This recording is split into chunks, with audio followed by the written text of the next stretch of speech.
రాజ్యాంగ పరిషత్తు. రాజ్యాంగ పరిషత్ అంటే అర్థం ఏంటి? రాజ్యాంగ పరిషత్ అంటే దీనికి ఉన్నటువంటి మీనింగ్ ఏంటిది? మనము ఫస్ట్ క్లాస్లో చెప్పుకున్నాం. రాజ్యాంగ పరిషత్ అంటే ఎవరు ఎలా భారతదేశాన్ని పరిపాలించాలి అంటే ఈ రాజ్యాంగ పరిషత్ నిర్మాణం ద్వారా మనం రాజ్యాంగాన్ని రచించుకుంటున్నామని మనం ఇంతవరకే చెప్పుకున్నాం. మరి ఈ రాజ్యాంగ పరిషత్ నిర్మాణం ద్వారా మనకు ఉండేటటువంటి అంశాలు ఏంటంటే భారత ప్రధానమంత్రికి ఉన్నటువంటి అధికారాలు ఏంటి, భారత రాష్ట్రపతికి ఉన్నటువంటి అధికారాలు ఏంటి, ఒక పార్లమెంటుకు ఉన్నటువంటి అధికారాలు ఏంటిది, శాసనసభకు ఉన్నటువంటి అధికారాలు ఏంటిది, ముఖ్యమంత్రికి ఉన్నటువంటి అధికారాలు ఏంటిది, ప్రజలకు ఉన్నటువంటి హక్కులు కానీ విధులు కానీ, సుప్రీంకోర్టుకు ఉన్నటువంటి అధికారాలు ఏంటిది, హైకోర్టుకు ఉన్నటువంటి అధికారాలు ఏంటివి, ఇలాంటి అంశాల గురించి వివరించడానికి ఈ రాజ్యాంగ పరిషత్తు ద్వారా మనం రాజ్యాంగాన్ని నిర్మించుకుంటాం. అంటే రాజ్యాంగ పరిషత్ నిర్మాణం ద్వారా మాత్రమే రాజ్యాంగాన్ని నిర్మించుకుంటాం. మరి రాజ్యాంగం అనేది ఏం చెప్తుందంటే మనం ఇంతవరకు చెప్పుకున్నటువంటి భారతదేశాన్ని పరిపాలించేటటువంటి ప్రధానమంత్రి అధికారాలు, రాష్ట్రపతి అధికారాలు, ముఖ్యమంత్రి అధికారాలు, ఎక్స్ట్రా ఏవైనా సరే అంటే ఒక దేశ ప్రజలని ఆ దేశ పాలకుల చేత పరిపాలించబడాలంటే ఆ పాలకులకు కావలసినటువంటి నియమ నిబంధనలు ఎందులో పొందుపరిచి ఉంటాయంటే రాజ్యాంగం అనేటటువంటి ఈ భావనలోని పొందుపరచబడ్డాయి. మరి రాజ్యాంగ పరిషత్ నిర్మాణం కానివ్వండి, ఫస్ట్ మనం పరిచయం చెప్పుకున్నాం. అంటే పరిచయము, నెక్స్ట్ వచ్చేసి రాజ్యాంగ సభ. రాజ్యాంగ సభ ఈ రెండు అంశాలని మనము చెప్పినటువంటి గతంలో చేసినటువంటి క్లాసులో మనము వివరించడం జరిగింది. ఇప్పుడు రాజ్యాంగ పరిషత్ నిర్మాణం,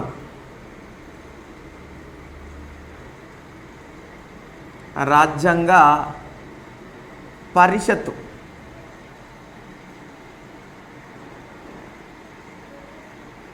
నిర్మాణము లేదా దీన్నే ఏర్పాటు అంటారు.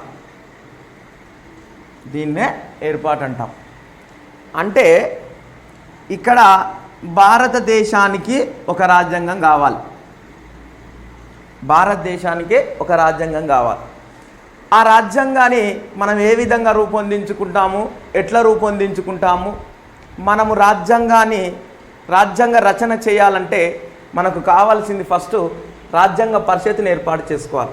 ఈ రాజ్యాంగ పరిషత్ ఏర్పాటు ద్వారానే ఒక దేశానికి రాజ్యాంగాన్ని రచించుకోవడం జరుగుతుంది, రాజ్యాంగాన్ని రూపొందించుకోవడం ఇట్లా జరుగుతుంది. మరి మన భారతదేశంలోని రాజ్యాంగ పరిషత్ నిర్మాణము ఏ విధంగా జరిగింది, ఎట్లా జరిగింది అనేటటువంటి అంశాన్ని మనము ఇప్పుడు తెలుసుకోవాలి. మనము పోయినటువంటి ఇంతవరకు చెప్పినటువంటి క్లాసులో మనం ఏం చెప్పుకున్నామంటే ఫస్ట్ మన భారతదేశానికి రాజ్యాంగ పరిషత్ కావాలి. ఆ రాజ్యాంగ పరిషత్కి అయ్యి ఒక్కొక్క సంవత్సరంలో మనము రాజ్యాంగ పరిషత్ నిర్మాణానికై బ్రిటిష్ వాళ్ళకు డిమాండ్ చేయడం జరిగింది. ఆ డిమాండ్ మేరకు 1945 సెప్టెంబరు ఆ నెలల్లోని లార్డ్ వెవెల్ అనేటటువంటి వ్యక్తి మీకు రాజ్యాంగ పరిషత్ నిర్మాణం కావాలంటే ఫస్ట్ మీ భారతదేశంలో ఉన్నటువంటి రాష్ట్ర శాసనసభలకు ఎన్నికలు నిర్వహించుకోండి. ఆ ఎన్నికల ద్వారా ఎన్నికైనటువంటి వ్యక్తులు మీ రాజ్యాంగ పరిషత్ సభ్యులను నియామకం చేస్తారు. ఆ ఎన్నికైనటువంటి సభ్యుల చేత మీ రాజ్యాంగ పరిషత్ నిర్మాణం అనేది జరుగుతుందని మనము పోయినటువంటి క్లాసులో మనము చెప్పుకోవడం జరిగింది. మరి ఇదంతా ఓకే ఉంది. మరి మన భారతదేశంలో ఉన్నటువంటి 11 బ్రిటిష్ పాలిత ప్రాంతాలు కానివ్వండి, మన భారతదేశంలో ఉన్నటువంటి కేంద్రపాలిత ప్రాంతాలు కానివ్వండి, మన భారతదేశంలో ఉన్నటువంటి స్వదేశీ సంస్థానాలు కానివ్వండి, ఇక్కడి నుంచి రాజ్యాంగ పరిషత్ సభ్యులను ఎన్నుకోవాలి. ఎక్కడి నుంచి? భారతదేశంలో ఉన్నటువంటి 11 బ్రిటిష్ పాలిత ప్రాంతాల నుంచి, భారతదేశంలో ఉన్నటువంటి 4 కేంద్రపాలిత ప్రాంతాల నుంచి, భారతదేశంలో ఉన్నటువంటి 562 సంస్థానాల నుంచి రాజ్యాంగ పరిషత్ సభ్యుల్ని ఎన్నుకోవాలి. మరి ఈ రాజ్యాంగ పరిషత్ సభ్యుల్ని ఎన్నుకోవాలంటే ఏ విధంగా ఎన్నుకోవాలి? మనము 1938వ సంవత్సరంలోని పండిత్ జవహర్లాల్ నెహ్రూ అనేటటువంటి వ్యక్తి భారత రాజ్యాంగ పరిషత్ నిర్మాణం అనేది సార్వజనీన వయోజన ఓటు హక్కు ద్వారానే రాజ్యాంగ పరిషత్ నిర్మాణం జరగాలని 1938వ సంవత్సరంలోని పండిత్ జవహర్లాల్ నెహ్రూ అనేటటువంటి వ్యక్తి వ్యాఖ్యానించడం జరిగింది. ఇతని అభిప్రాయాన్ని మనం పరిగణలోకి తీసుకొని మన భారతదేశంలో ఉన్నటువంటి 11 బ్రిటిష్ పాలిత ప్రాంతాలకు మనము ఎన్నికలు నిర్వహించుకున్నాము. ఈ ఎన్నిక ద్వారా మనకు శాసనసభ సభ్యుల్ని ఎన్నుకున్నాం. శాసనసభ సభ్యులని అంటే ఎమ్మెల్యేలను ఎన్నుకున్నాం. ఈ ఎమ్మెల్యేల చేత మనకు రాజ్యాంగ పరిషత్ నిర్మాణం కావాలి. రాజ్యాంగ పరిషత్ నిర్మాణం కావాలి. మరి ఈ ఎమ్మెల్యేల చేత రాజ్యాంగ పరిషత్ నిర్మాణం ఏ విధంగా కావాలి, ఎట్లా కావాలి అనేటటువంటి అంశాన్ని మనము ఈరోజు ఈ క్లాసులో మనం చెప్పుకోవడం జరుగుతుంది. ఫస్ట్ ఈ రాజ్యాంగ పరిషత్ నిర్మాణానికై 1945వ సంవత్సరంలోని భారతదేశంలో ఉన్నటువంటి 11 బ్రిటిష్ పాలిత ప్రాంతాలకు మనం ఎలక్షన్లు నిర్వహించుకున్నాం. ఆ ఎలక్షన్ల చేత శాసనసభ్యుల్ని ఎన్నుకున్నాం. ఎన్నుకున్న తర్వాత మనం ఎన్నుకున్నటువంటి శాసనసభ్యులు రాజ్యాంగ పరిషత్కు రాజ్యాంగ పరిషత్ సభ్యుల్ని ఏ విధంగా ఎన్నుకోవాలి, ఎట్లా ఎన్నుకోవాలి అని సూచించడానికి 1946వ సంవత్సరము మార్చి 24వ తారీఖు నాడు భారతదేశానికి మంత్రిత్వ రాయబారము లేదా క్యాబినెట్ మిషన్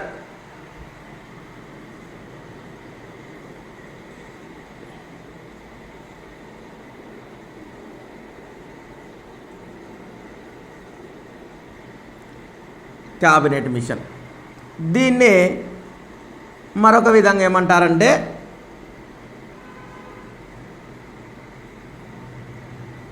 మంత్రిత్వ రాయబారము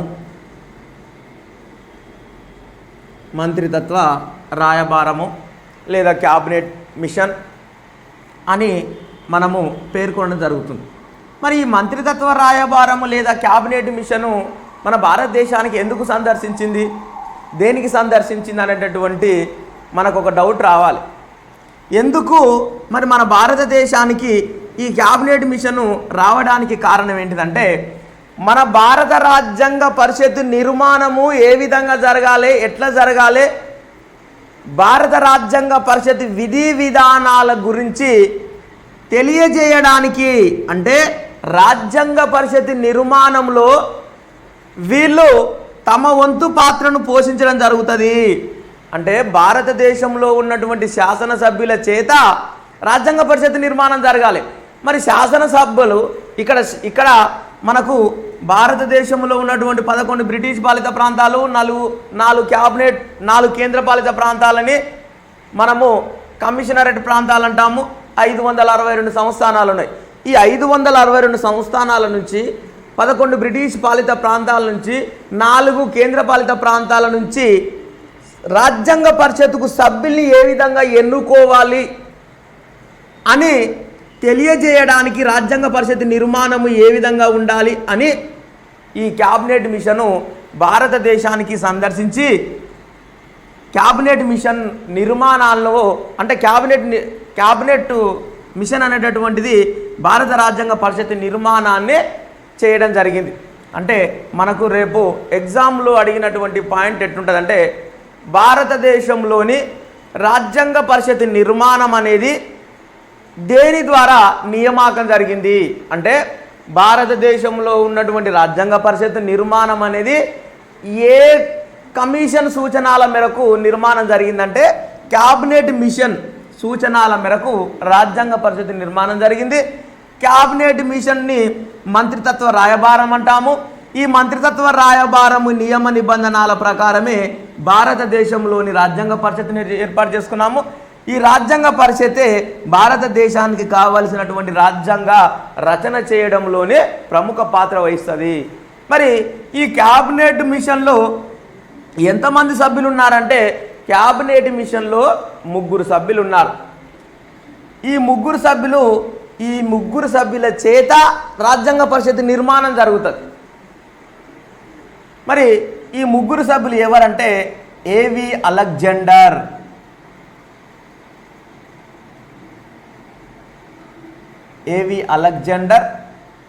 నెక్స్ట్ ఇక్కడ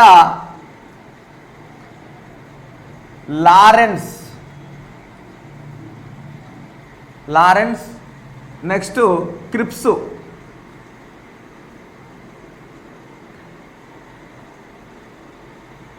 ఈ క్రిప్స్ అనేటటువంటి వ్యక్తి అంటే క్యాబినెట్ మిషన్లో సభ్యులు ఎవరంటే క్యాబినెట్ మిషన్లో 3 సభ్యులు. ఆ ముగ్గురు సభ్యుల వీళ్ళ సూచనల మేరకే రాజ్యాంగ పరిషత్ నిర్మాణం జరిగింది. మరి వీళ్ళు భారతదేశానికి ఎప్పుడు సందర్శించారంటే 1946 మార్చి 24వ తారీఖు నాడు వీళ్ళు భారతదేశానికి సందర్శించడం జరిగింది. వీళ్ళు సందర్శించిన తర్వాతనే రాజ్యాంగ పరిషత్ నిర్మాణానికి ఎన్నిక జరిగింది.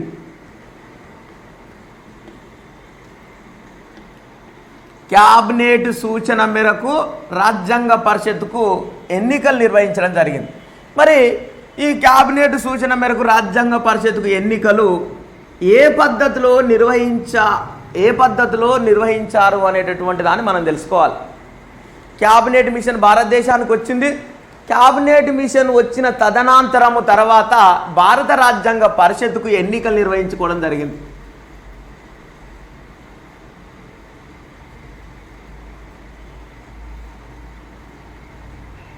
భారత రాజ్యాంగ పరిషత్తు ఎన్నిక.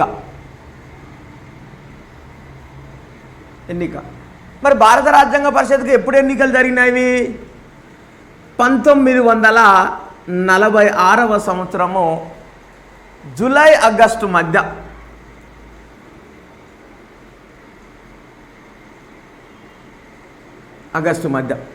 ఇక్కడ జనరల్గా మనకు ఏ పాఠ్య పుస్తకంలోనైనా కానీ భారత రాజ్యాంగ పరిషత్కు ఎన్నికలు ఎప్పుడు జరిగినాయంటే జూన్ జూలై అని చెప్తాం. ఆ జూన్ జూలై కంటే ముందు వాస్తవానికి భారత రాజ్యాంగ పరిషత్కు ఎన్నికలు ఎప్పుడు జరిగాయంటే 1946 జూలై ఆగస్టు మధ్య భారత రాజ్యాంగ పరిషత్కు ఎన్నికలు నిర్వహించడం జరిగింది. మరి భారత రాజ్యాంగ పరిషత్కు ఎన్నికలు నిర్వహించినటువంటి వాళ్ళు ఎవరంటే క్యాబినెట్ మిషన్ వచ్చిన తర్వాతనే భారత రాజ్యాంగ పరిషత్కు ఎన్నికలు నిర్వహించడం జరిగింది. ఈ భారత రాజ్యాంగ పరిషత్కు ఎన్నికలు ఏ విధంగా నిర్వహించడం జరిగిందంటే భారత రాజ్యాంగ పరిషత్కు ఎన్నికయ్యేటటువంటి సభ్యుల ఎన్నిక ఏ విధంగా అంటే ఏక ఓటు బదిలీ పద్ధతి ద్వారా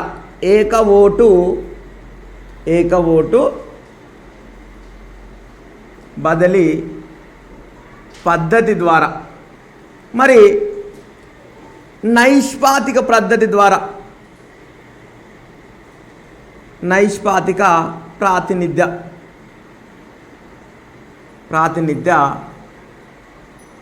పద్ధతి ద్వారా ఏక ఓటు బదిలీ పద్ధతి ద్వారా నైష్పాతిక ప్రాతినిధ్య పద్ధతి ద్వారా రాజ్యాంగ పరిషత్తుకు ఎన్నికలు నిర్వహించడం జరిగింది.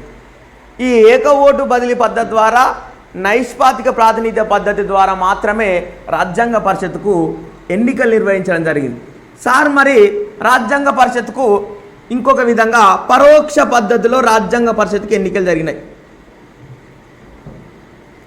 పరోక్ష పద్ధతి, నెక్స్ట్ నైష్పాతిక ప్రాతినిధ్య పద్ధతి, నెక్స్ట్ ఏక ఓటు బదిలీ పద్ధతి. ఈ 3 పద్ధతుల ద్వారా రాజ్యాంగ పరిషత్తుకు ఎన్నికలు నిర్వహించడం జరిగింది. మరి ఈ నైష్పాతిక ప్రాతినిధ్య పద్ధతి అంటే ఏంటిది, ఏక ఓటు బదిలీ పద్ధతి అంటే ఏంటిది, పరోక్ష పద్ధతి అంటే ఏంటిదంటే ప్రజల చేత ఎన్నికైనటువంటి, ఎవరి చేత, ప్రజల చేత, ఇక్కడ ప్రజల చేత ఎన్నికైన ఎమ్మెల్యేలు ఉంటారా, ప్రజల చేత ఎన్నికైనటువంటి ఎమ్మెల్యేల చేత ఎన్నికైనటువంటి పద్ధతిని మనం ఏమంటామంటే నైష్పాతిక ప్రాతినిధ్య పద్ధతి, పరోక్ష పద్ధతి, ఏక ఓటు బదిలీ పద్ధతి ద్వారా రాజ్యాంగ పరిషత్తుకు ఎన్నికలు నిర్వహించినటువంటి వాళ్ళు ఎవరంటే క్యాబినెట్ మిషన్. ఈ క్యాబినెట్ మిషన్నే మంత్రిత్వ రాయబారము అంటారు. మరి ఈ రాజ్యాంగ పరిషత్తుకు ఎన్నికలు ఏ విధంగా నిర్వచించారు, ఎన్నికలు ఏ విధంగా నిర్వహించారు అనేటటువంటి దాన్ని మనము తెలుసుకోవాలి. ఫస్ట్ రాజ్యాంగ పరిషత్తుకు ఎన్నికలు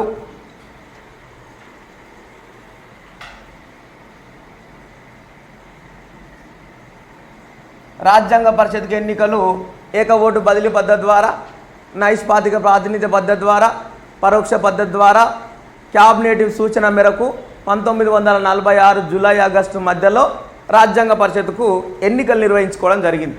మరి రాజ్యాంగ పరిషత్కు ఎన్నిక ద్వారా ఎన్నికైనటువంటి సభ్యులు ఎవరు అంటే ఫస్ట్ ఈ ఎన్నికైనటువంటి సభ్యులు ఎక్కడి నుంచి ఎన్నికయ్యారు? పరోక్ష పద్ధతి ద్వారా ఎన్నికయ్యారు, నియామకం ద్వారా ఎన్నికయ్యారు. మనకు అడిగేటటువంటి విధానంలో 2 తేడాలు ఉంటాయి. భారత రాజ్యాంగ పరిషత్తుకు ఎన్నికలు ఏ పద్ధతిలో నిర్వహించారు? పరోక్ష పద్ధతి, నియామకం ద్వారా. నియామకం వేరు, పరోక్ష పద్ధతి వేరు. అంటే ఇక్కడ పరోక్ష పద్ధతి అన్నా ఒకటే, నైష్పాతిక ప్రాతినిధ్య పద్ధతి అన్నా ఒకటే, ఏక ఓటు బదిలీ పద్ధతి అన్నా ఒకటే. ఈ మూడింటిని కలిపి మనం ఒకటే అంటాము. మళ్ళా నియామకం వేరు. ఇక్కడ నియామకం వేరు. అంటే ఇక్కడ మరి రాజ్యాంగ పరిషత్తుకు సభ్యుల్ని ఎట్లా ఎన్నుకుంటామంటే మనం చెప్పాము ఫస్ట్ 1945వ సంవత్సరంలోని లార్డ్ వెవెల్ అనేటటువంటి బ్రిటిష్ అధికారి భారతదేశానికి వచ్చి ఆల్ ఇండియా రేడియో ఢిల్లీ కేంద్రం నుంచి తను మాట్లాడుతూ మీ భారతదేశంలో ఉన్నటువంటి 11 బ్రిటిష్ పాలిత ప్రాంతాలకు ఫస్ట్ ఎన్నికలు నిర్వహించుకోండి. ఈ ఎన్నికలు ప్రజలు ప్రత్యక్షంగా పాల్గొనాలి. ఈ ప్రత్యక్షంగా ప్రజలు ఎన్నుకున్నటువంటి శాసనసభ్యుల చేత రాజ్యాంగ పరిషత్ నిర్మాణం జరుగుతుందని మనకు ఆ రోజే లార్డ్ వెవెల్ అనేటటువంటి వ్యక్తి చెప్పడం జరిగింది. ఈ శాసనసభ్యుల చేత రాజ్యాంగ పరిషత్ నిర్మాణానికి సభ్యుల్ని ఎట్లా ఎన్నుకోవాలో చెప్పడానికి వచ్చినటువంటి మిషన్నే క్యాబినెట్ మిషన్. రాజ్యాంగ పరిషత్ నిర్మాణము. రాజ్యాంగ పరిషత్ నిర్మాణంలో మనకు 4 అంశాలు ఉంటాయి. ఇవాళ ఈ 3 అంశాలు చెప్పుకునేసరికి మనకు 1 అవర్ పడుతుంది. ఈ 3 అంశాలు ఏంటంటే రాజ్యాంగ పరిషత్కు ప్రాంతాల వారీగా సభ్యులను ఎన్నుకోవడం జరిగింది. రాజ్యాంగ పరిషత్కు క్యాబినెట్ సూచన మేరకు రాజ్యాంగ పరిషత్కు క్యాబినెట్ సూచన మేరకు మనము ఎన్నికలు నిర్వహించుకోవడం జరిగింది. ఆ ఎన్నికల్లో ఫస్ట్ ప్రాంతాల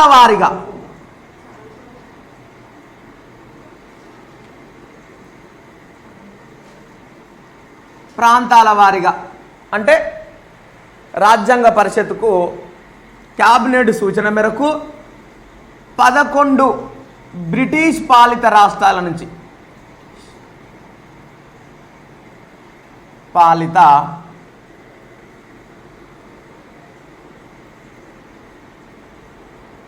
రాష్ట్రాల నుంచి 11 బ్రిటిష్ పాలిత రాష్ట్రాలు అంటే ఏంటిది? భారతదేశానికి స్వాతంత్రం రాకముందు భారతదేశంలో ఉన్నటువంటి రాష్ట్రాలు బ్రిటిష్ ఆధీనంలో ఉన్నటువంటివి బ్రిటిష్ పాలిత ప్రాంతాలు. అంటే మన భారతదేశంలోని బ్రిటిష్ వాళ్ళు ఆక్రమించుకొని బ్రిటిష్ ప్రజాప్రతినిధుల చేత పరిపాలించబడేటటువంటి ప్రాంతాలను బ్రిటిష్ పాలిత ప్రాంతాలు అంటారు. మరి ఈ బ్రిటిష్ పాలిత ప్రాంతాల నుంచి ప్రజల చేత ఎన్నికైనటువంటి ఎమ్మెల్యేలు ఎంతమందిని ఎన్నుకున్నారంటే బ్రిటిష్ పాలిత ప్రాంతాల నుంచి 292 మందిని ఎన్నుకున్నారు. మనం మంచిగా అబ్జర్వేషన్ చేస్తుండాలి. చెప్పిన ప్రతి పాయింట్ని మనము నోట్స్లో రాసుకోవాలి. మరి అలా చెప్పిన ప్రతి పాయింట్ని రాసుకుంటేనే సబ్జెక్ట్ అనేటటువంటిది రెండవసారి చదివేటటువంటి విషయంలో మనకు ఈజీగా అర్థమయ్యేటటువంటి విధంగా మనకు అవకాశం ఉంటుంది. నెక్స్ట్ ఈ కేబినెట్ సూచన మేరకు 292 మందిని బ్రిటిష్ పాలిత ప్రాంతాల నుంచి మనం రాజ్యాంగ పరిషత్కి ఎన్నుకున్నాం. తర్వాత 4 కేంద్ర పాలిత ప్రాంతాల నుంచి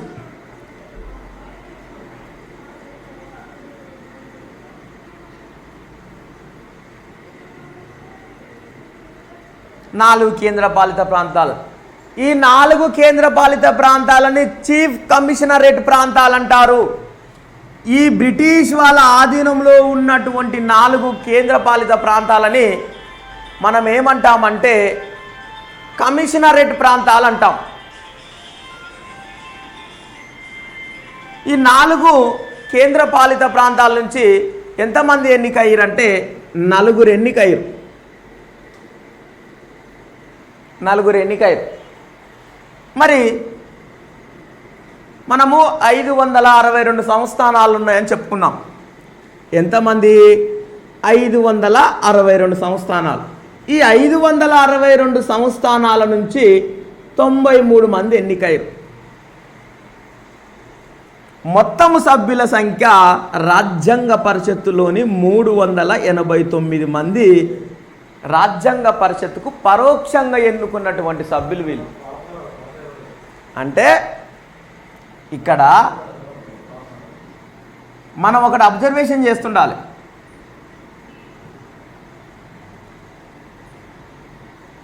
పదకొండు బ్రిటిష్ పాలిత రాష్ట్రాలు ఉన్నాయా?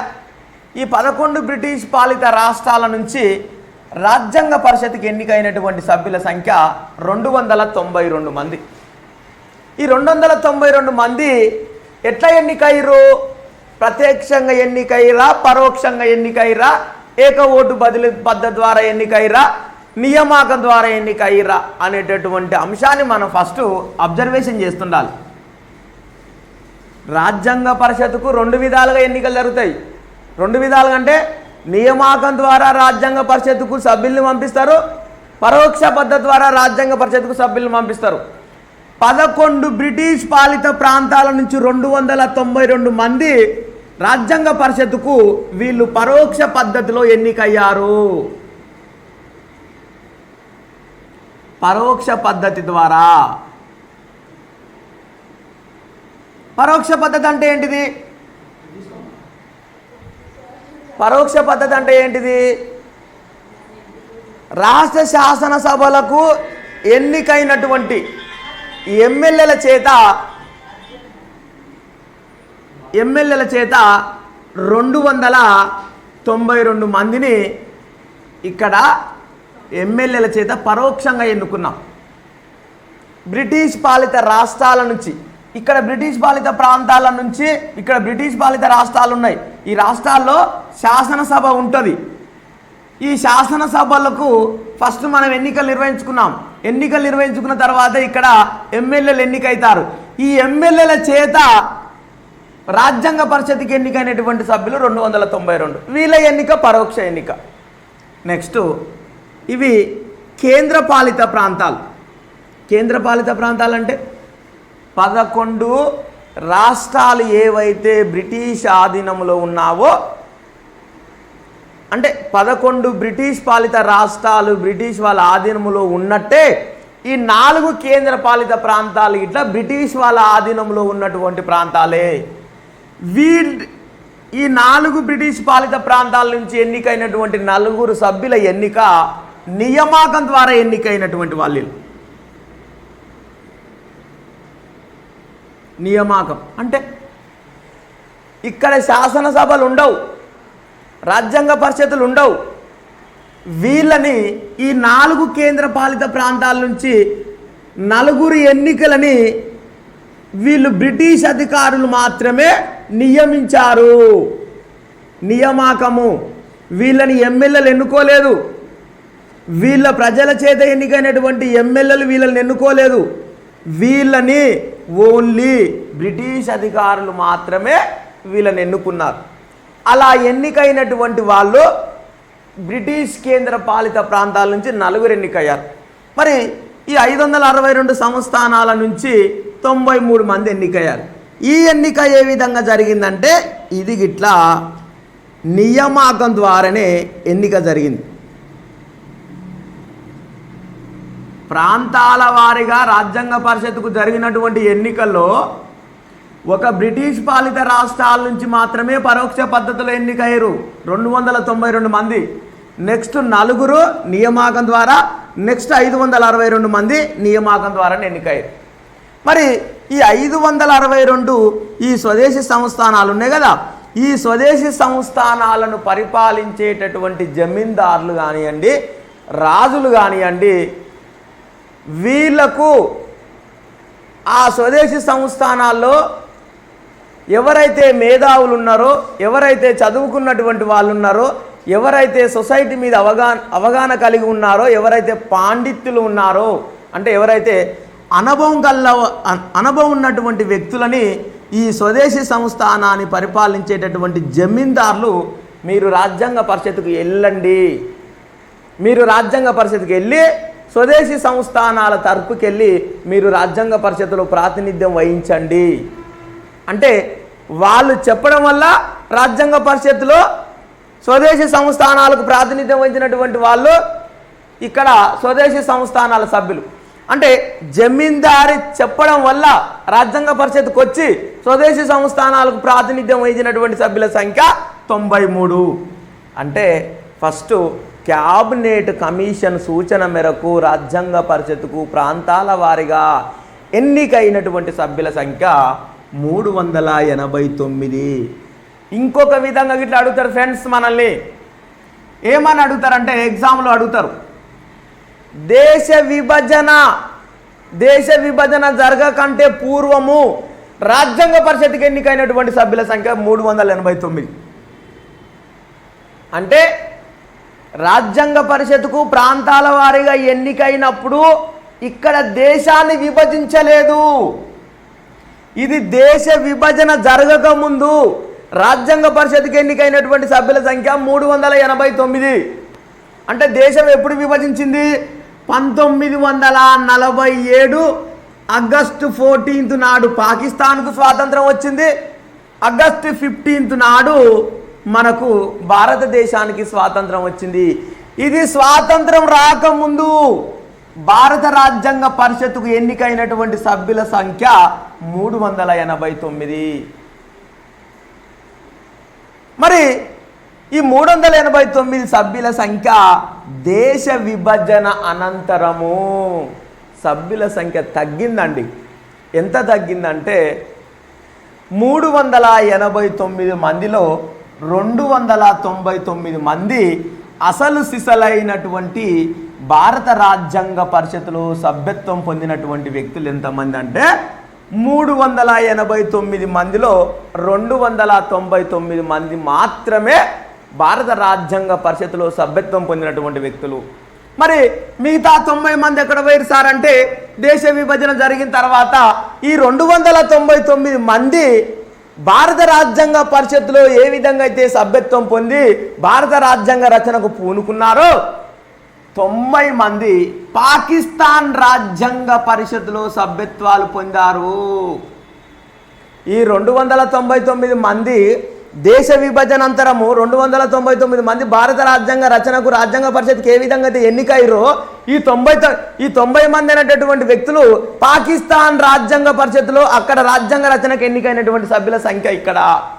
మరి ఈ 299లో మనం ఏం చెప్పుకున్నాము? రాజ్యాంగ పరిషత్కు ప్రాంతాల వారీగా ఎన్నికైనటువంటి సభ్యులు 3 భాగాలుగా విభజించినాం.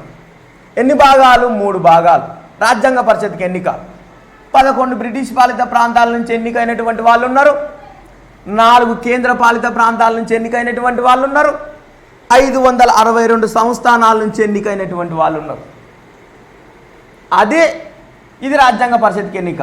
మరి ఈ 299 మందిలో 229 మంది మనకు బ్రిటిష్ పాలిత ప్రాంతాల నుంచి, దాన్ని మొత్తం స్విచ్ ఆఫ్ చేయమ్మా.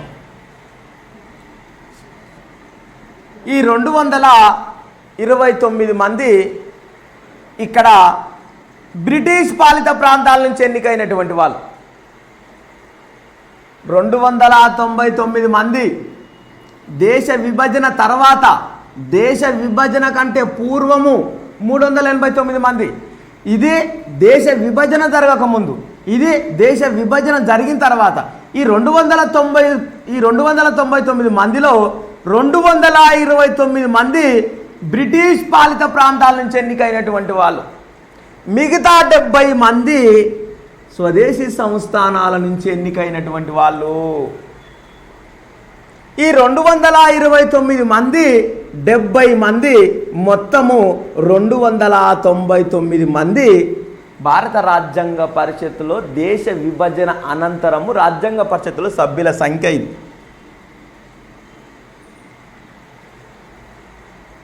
ఇదే ప్రాంతాల వారిగా రాజ్యాంగ పరిషత్తుకు ఎన్నికైనటువంటి సభ్యుల సంఖ్య.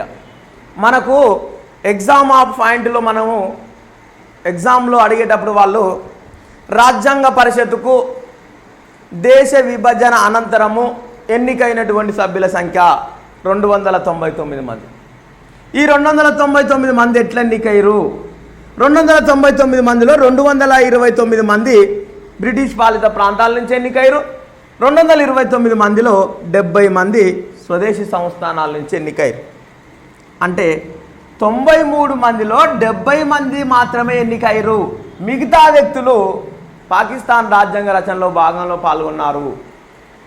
ఈ 299 మందిలో 229 మంది బ్రిటిష్ పాలిత ప్రాంతాల నుంచి ఎన్నికయ్యారు. 229 మందిలో మిగతా 70 మంది వచ్చేసి స్వదేశీ సంస్థానాల నుంచి ఎన్నికయ్యారు. ఇలా మొట్టమొదటిసారిగా క్యాబినెట్ కమిషన్ సూచన మేరకు ఈ 389 మందిలో 299 మంది దేశ విభజన తర్వాత, దేశ విభజన కంటే దేశ విభజన జరగకముందు 389 మంది సభ్యుల సంఖ్య.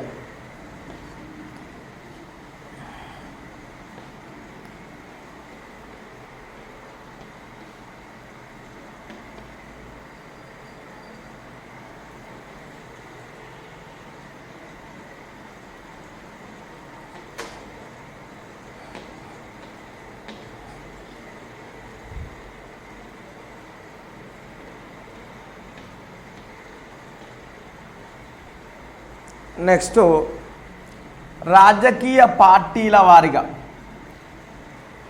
ప్రాంతాల వారిగా ఎన్నికైనటువంటి సభ్యులు ఉన్నారు. రాజకీయ పార్టీల వారిగా రాజ్యాంగ పరిషత్తుకు ఎన్నికైనటువంటి సభ్యుల సంఖ్య ఇక్కడ వచ్చేసి రాజకీయ పార్టీల వారిగా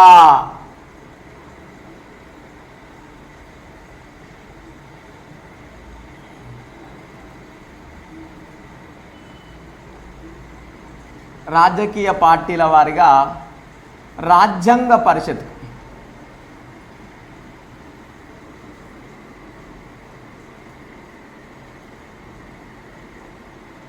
రాజ్యాంగ పరిషత్తుకు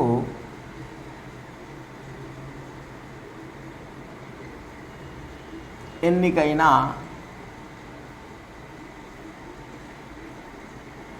సభ్యుల సంఖ్య.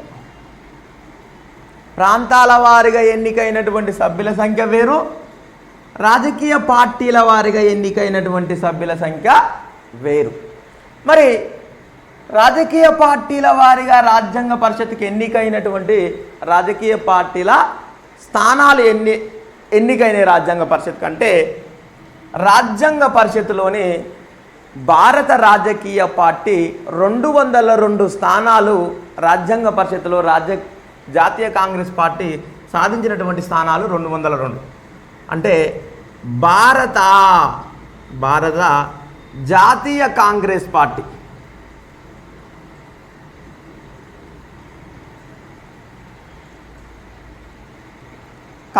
పార్టీ నుంచి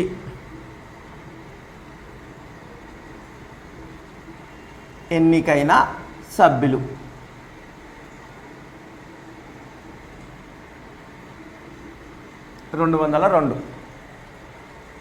నెక్స్ట్ ముస్లిం లీగ్.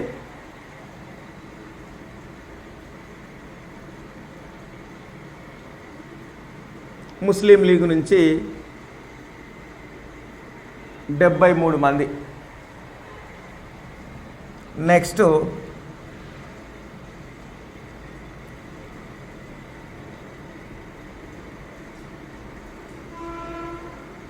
స్వతంత్ర అభ్యర్థులు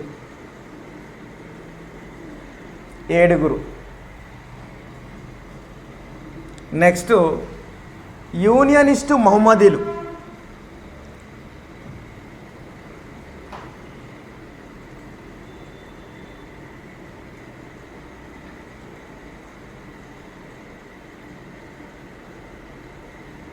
3 నుంచి 3 ఎన్నికయ్యారు. నెక్స్ట్ వచ్చేసి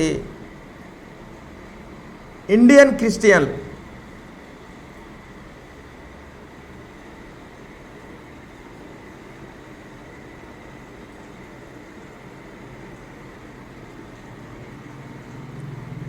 ఇక్కడ 2 ఎన్నికయ్యారు. ఇక్కడ వచ్చేసి కృషిక్ ప్రజా ముస్లింలు, కృషిక్ ప్రజా ముస్లింలు ఇక్కడ నుంచి 1 ఎన్నికయ్యారు. నెక్స్ట్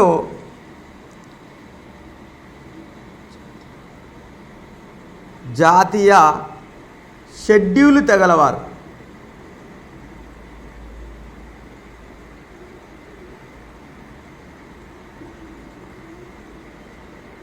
ఇక్కడ నుంచి 1 ఎన్నికయ్యారు.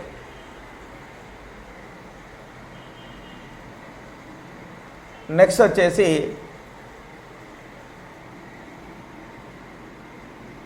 హిందూ మహాసభ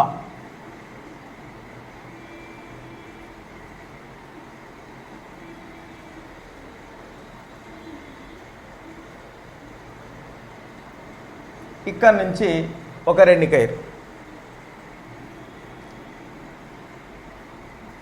నెక్స్ట్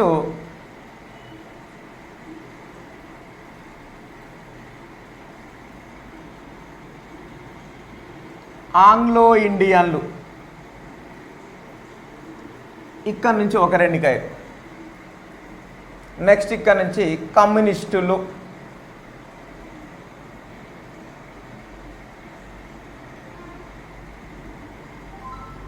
ఇక్కడ నుంచి 1 ఎన్నికయ్యారు. అంటే 292 మంది రాజకీయ పార్టీల వారిగా రాజ్యాంగ పరిషత్తుకి ఎన్నికైనటువంటి సభ్యుల సంఖ్య 292 మంది రాజ్యాంగ పరిషత్తుకు రాజకీయ పార్టీల వారిగా ఎన్నికైనటువంటి సభ్యుల సంఖ్య. అంటే రాజకీయ పార్టీల వారిగా ఎన్నికైనటువంటి సభ్యుల సంఖ్య 292 అయితే దేశ విభజన కంటే పూర్వము 389 మంది, విభజన అనంతరము 299. ఈ 299 మందిలో బ్రిటిష్ పాలిత ప్రాంతాల నుంచి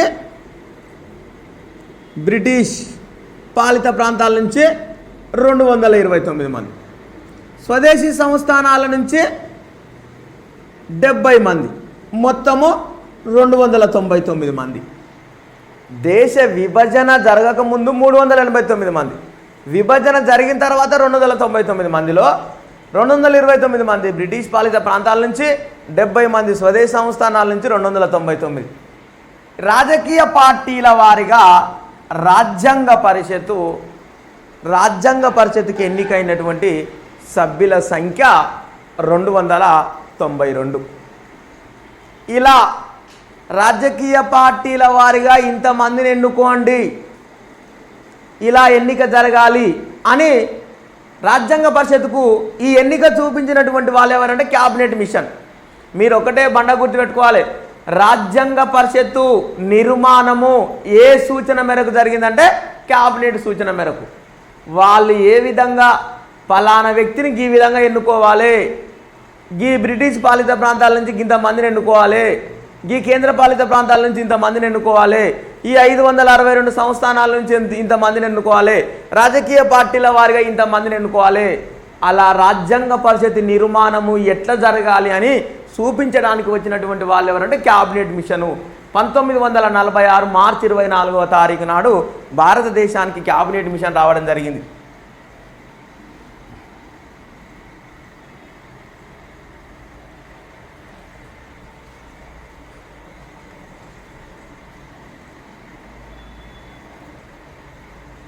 మరి మనము ఒక చిన్న విషయాన్ని మనము గుర్తుపెట్టుకోవాలి.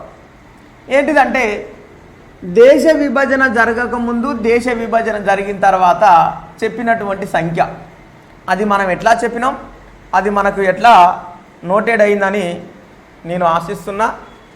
మరి అదేవిధంగా భారత రాజ్యాంగ పరిషత్తుకు దేశ విభజన తర్వాత సభ్యత్వం కోల్పోయి ఎన్నికైనటువంటి వాళ్ళు, దేశ విభజన జరగకముందు ఎన్నికైనటువంటి వాళ్ళు, దేశ విభజన జరిగిన తర్వాత సభ్యత్వం కోల్పోయి మళ్ళీ రాజ్యాంగ పరిషత్తుకు ఎన్నిక కానటువంటి వాళ్ళు ఎవరో తెలుసుకున్నాం.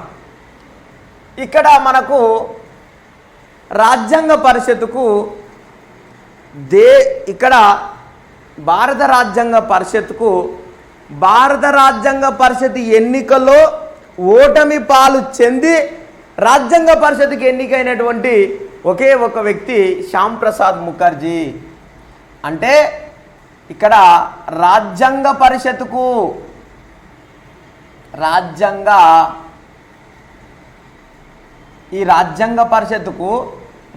పరిషత్ ఎన్నికల్లో ఓటమి చెంది ఎన్నికైనటువంటి వ్యక్తి ఎవరంటే శ్యామ్ ప్రసాద్ ముఖర్జీ.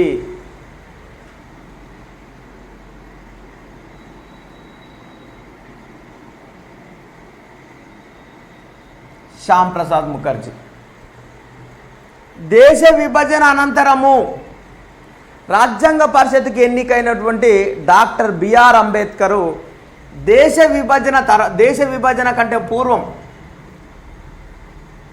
దేశ విభజన జరగక ముందు రాజ్యాంగ పరిషత్తుకు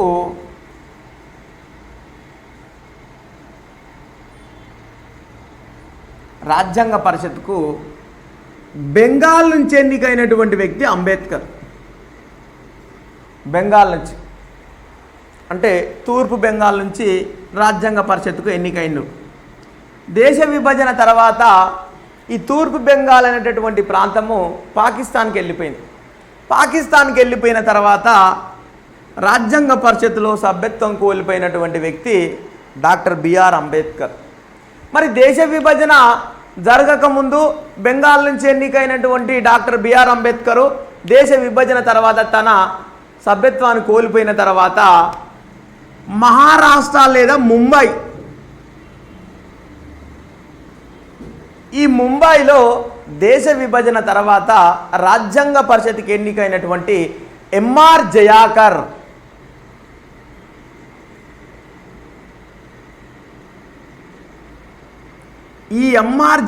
అనేటటువంటి వ్యక్తి తన రాజ్యాంగ పరిషత్ సభ్యత్వానికి రాజీనామా చేసింది. తను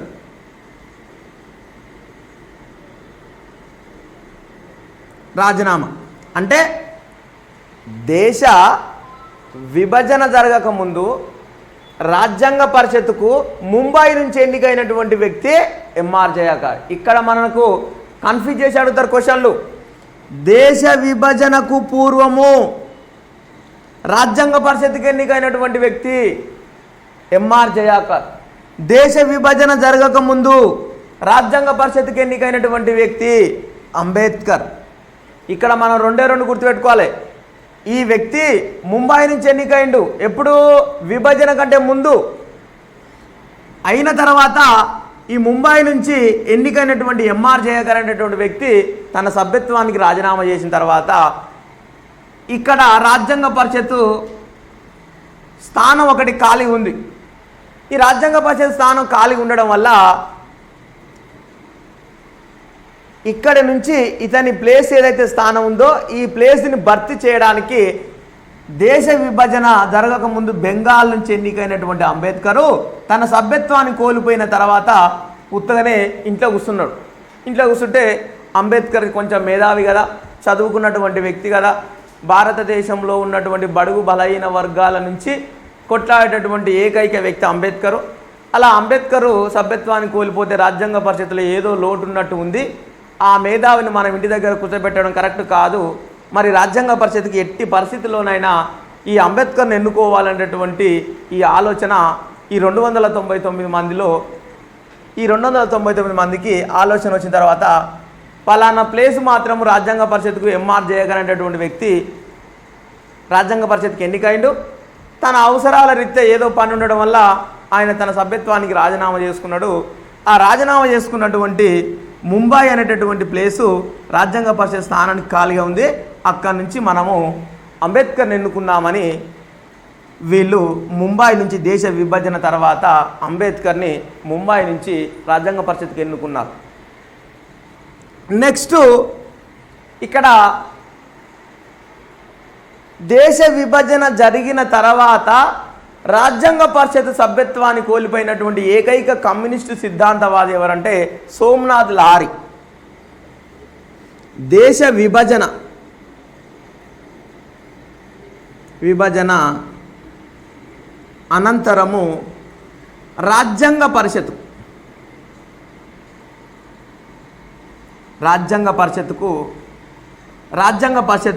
సభ్యత్వాన్ని కోల్పోయినటువంటి వ్యక్తి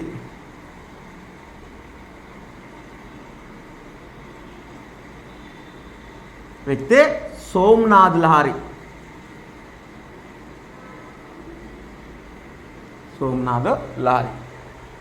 నెక్స్ట్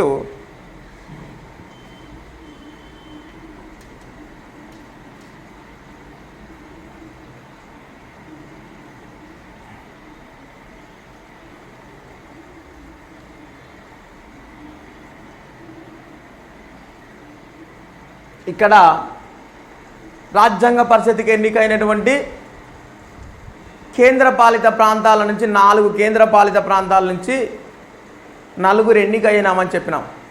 రాజ్యాంగ పరిషత్తుకు ఎన్నికైనటువంటి కేంద్రపాలిత ప్రాంతాల సభ్యులు ఎంతమంది అంటే 4. ఆ 4 సభ్యులు రాజ్యాంగ పరిషత్తుకు ఎక్కడి నుంచి ఎన్నికయ్యారంటే కేంద్రపాలిత ప్రాంతాల్లో ఫస్ట్ ఢిల్లీ నుంచి ఒక వ్యక్తి ఎన్నికైండు.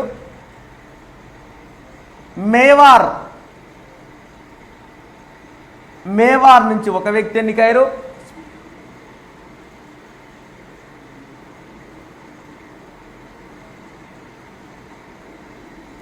ఆజ్మీర్ నుంచి ఒక వ్యక్తి ఎన్నికైండు.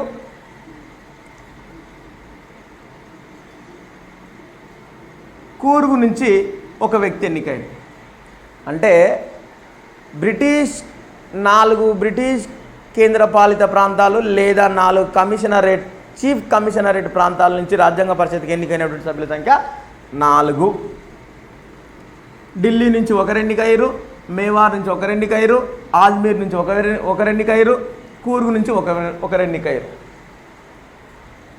మరి బ్రిటిష్ పాలిత ప్రాంతాలు 11 అని చెప్పుకున్నాం.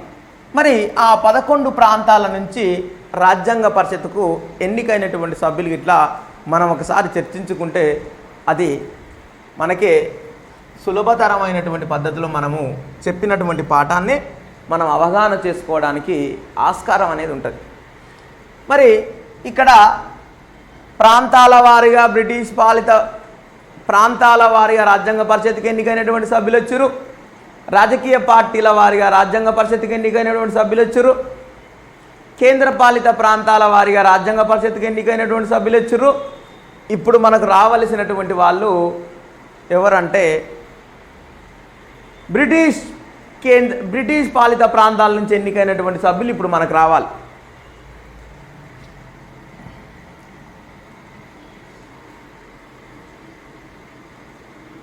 బ్రిటిష్ పాలిత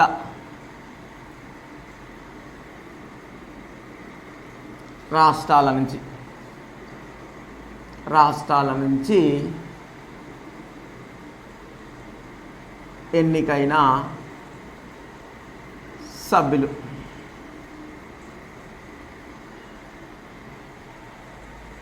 మరి బ్రిటిష్ పాలిత ప్రాంతాలు 11 అని చెప్పుకున్నాం. ఆ 11లో అతిపెద్ద రాష్ట్రం అయినటువంటి యునైటెడ్ ప్రావిన్స్ అదే ఉత్తరప్రదేశ్.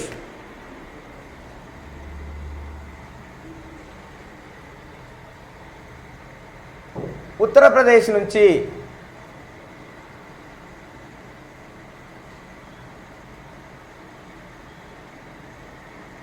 ఉత్తరప్రదేశ్ నుంచి 55 మంది ఎన్నికయ్యారు.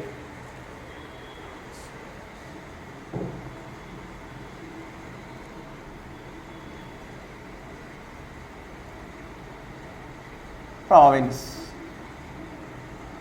నెక్స్ట్ మద్రాస్ అనవచ్చు, తమిళనాడు ఇట్లా అనవచ్చు. మనకు మద్రాస్, తమిళనాడు నుంచి 49 ఎన్నికయ్యారు బ్రై. నెక్స్ట్ బీహార్ నుంచి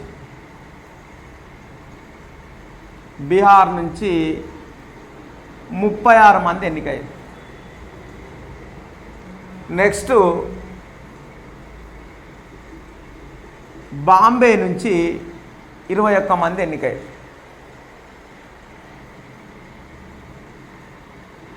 నెక్స్ట్ మనకు వచ్చేసి బీహార్, బాంబే.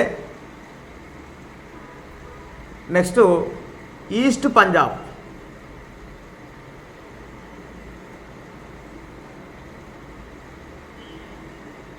ఈస్ట్ పంజాబ్ నుంచి 12 మంది ఎన్నికయ్యారు. నెక్స్ట్ బెంగాల్ నుంచి 17 మంది ఎన్నికయ్యారు. నెక్స్ట్ సిపి అండ్ బెగ్గర్,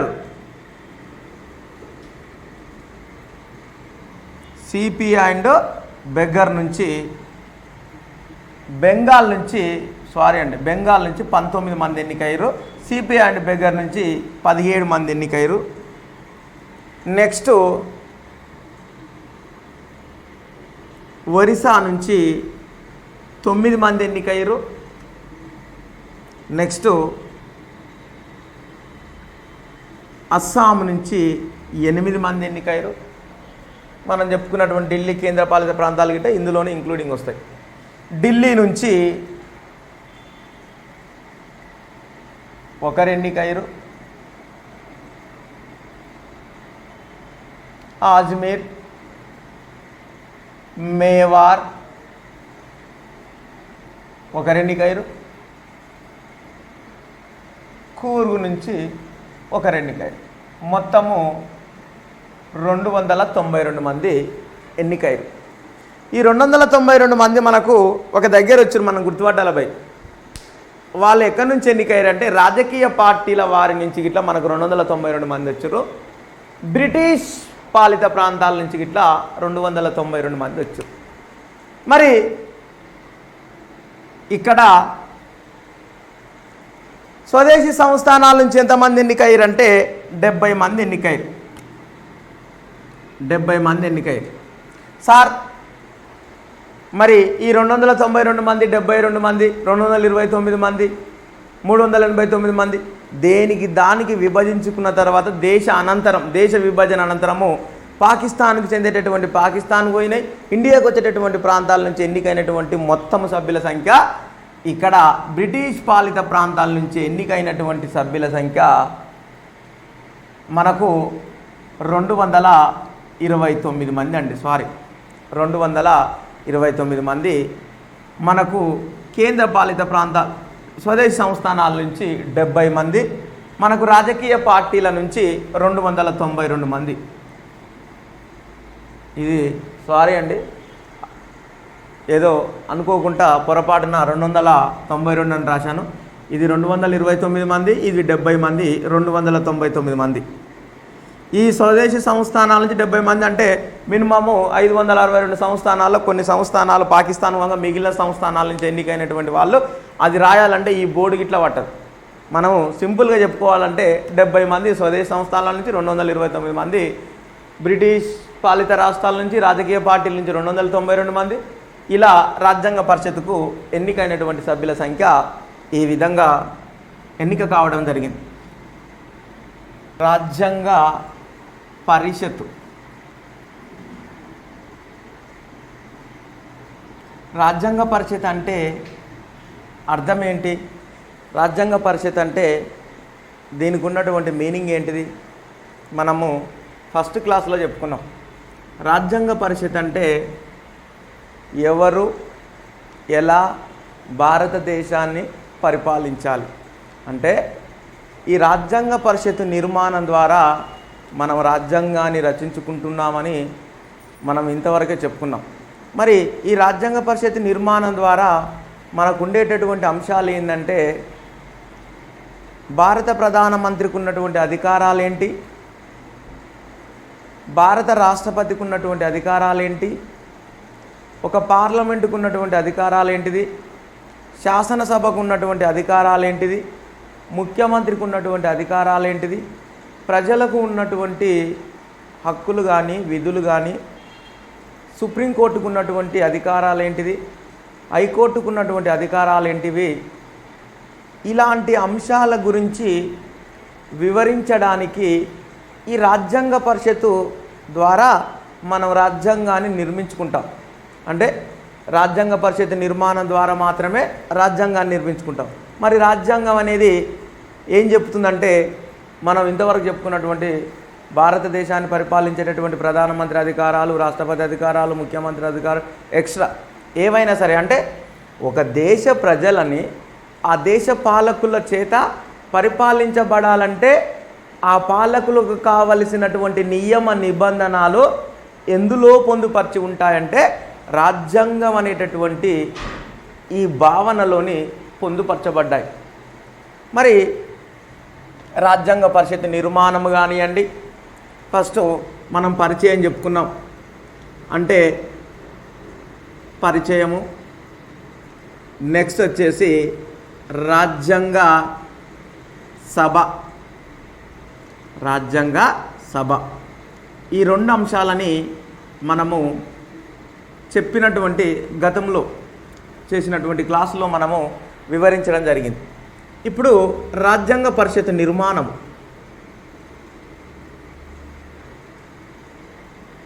రాజ్యాంగ పరిషత్తు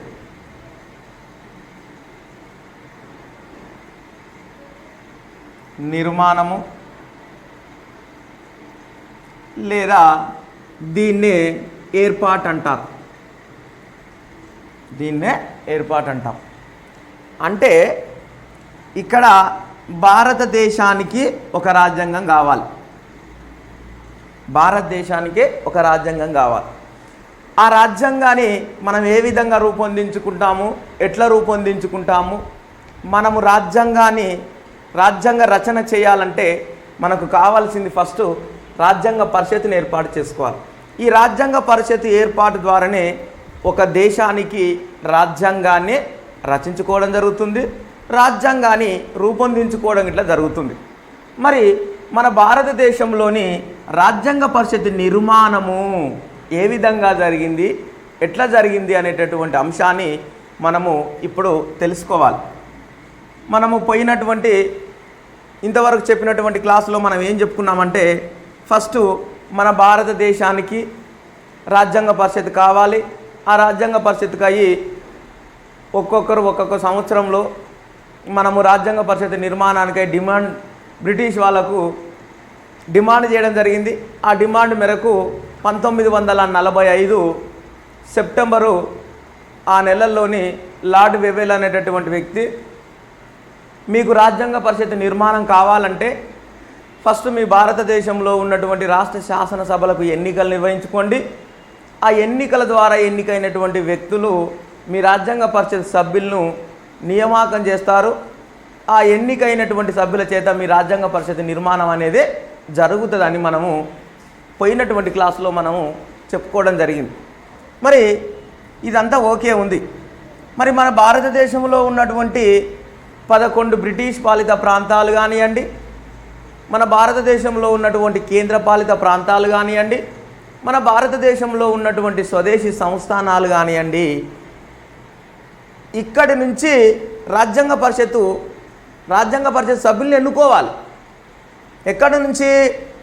భారతదేశంలో ఉన్నటువంటి 11 బ్రిటిష్ పాలిత ప్రాంతాల నుంచి, భారతదేశంలో ఉన్నటువంటి 4 కేంద్ర పాలిత ప్రాంతాల నుంచి, భారతదేశంలో ఉన్నటువంటి 562 సంస్థానాల నుంచి రాజ్యాంగ పరిషత్ సభ్యుల్ని ఎన్నుకోవాలి. మరి ఈ రాజ్యాంగ పరిషత్ సభ్యుల్ని ఎన్నుకోవాలంటే ఏ విధంగా ఎన్నుకోవాలి? మనము 1938వ సంవత్సరంలోని పండిత్ జవహర్లాల్ నెహ్రూ అనేటటువంటి వ్యక్తి భారత రాజ్యాంగ పరిషత్ నిర్మాణం అనేది సార్వజనీన వయోజన ఓటు హక్కు ద్వారానే రాజ్యాంగ పరిషత్ నిర్మాణం జరగాలని 1938వ సంవత్సరంలోని పండిత్ జవహర్లాల్ నెహ్రూ అనేటటువంటి వ్యక్తి వ్యాఖ్యానించడం జరిగింది. ఇతని అభిప్రాయాన్ని మనం పరిగణలోకి తీసుకొని మన భారతదేశంలో ఉన్నటువంటి 11 బ్రిటిష్ పాలిత ప్రాంతాలకు మనము ఎన్నికలు నిర్వహించుకున్నాము. ఈ ఎన్నిక ద్వారా మనకు శాసనసభ సభ్యుల్ని ఎన్నుకున్నాం. శాసనసభ సభ్యులని అంటే ఎమ్మెల్యేలను ఎన్నుకున్నాం. ఈ ఎమ్మెల్యేల చేత మనకు రాజ్యాంగ పరిషత్ నిర్మాణం కావాలి. రాజ్యాంగ పరిషత్ నిర్మాణం కావాలి.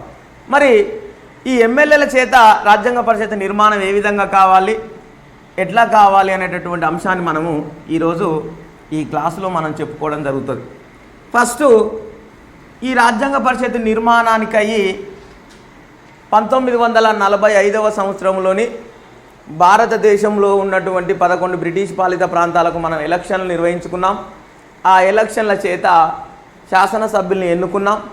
ఎన్నుకున్న తర్వాత మనం ఎన్నుకున్నటువంటి శాసనసభ్యులు రాజ్యాంగ పరిషత్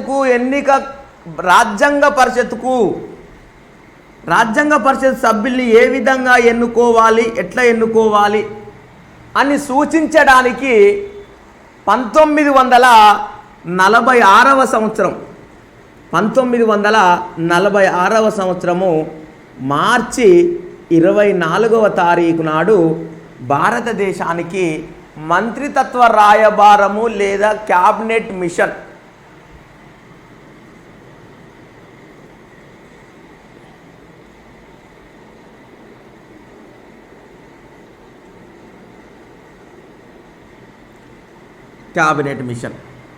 దీన్ని మరొక విధంగా ఏమంటారంటే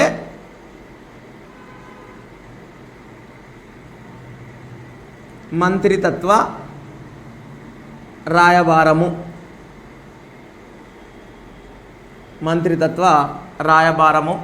లేదా క్యాబినెట్ మిషన్ అని మనము పేర్కొనడం జరుగుతుంది.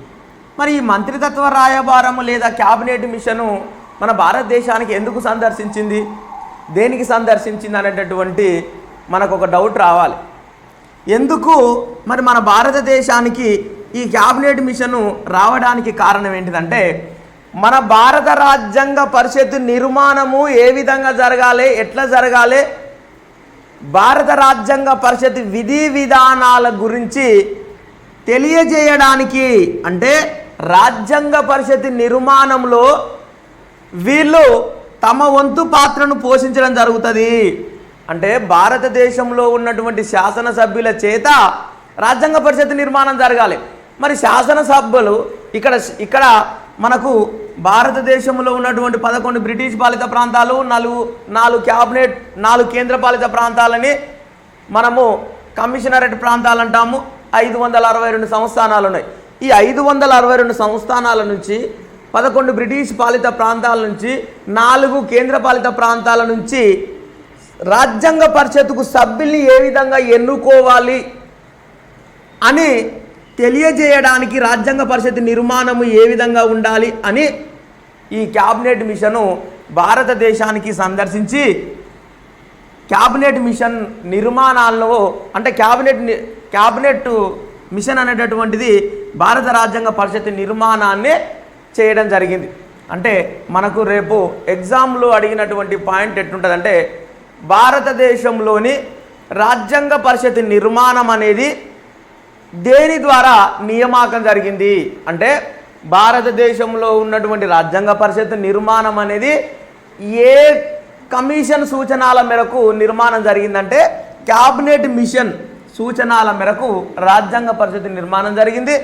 క్యాబినెట్ మిషన్ని మంత్రితత్వ రాయబారం అంటాము. ఈ మంత్రితత్వ రాయబారము నియమ నిబంధనల ప్రకారమే భారతదేశంలోని రాజ్యాంగ పరిషత్ని ఏర్పాటు చేసుకున్నాము. ఈ రాజ్యాంగ పరిషతే భారతదేశానికి కావలసినటువంటి రాజ్యాంగ రచన చేయడంలోనే ప్రముఖ పాత్ర వహిస్తుంది. మరి ఈ క్యాబినెట్ మిషన్లో ఎంతమంది సభ్యులు ఉన్నారంటే క్యాబినెట్ మిషన్లో 3 సభ్యులు ఉన్నారు. ఈ ముగ్గురు సభ్యుల చేత రాజ్యాంగ పరిషత్ నిర్మాణం జరుగుతుంది. మరి ఈ 3 సభ్యులు ఎవరంటే ఏవి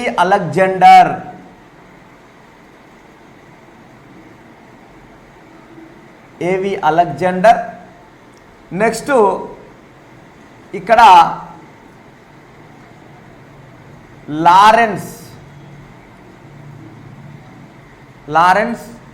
నెక్స్ట్ క్రిప్స్,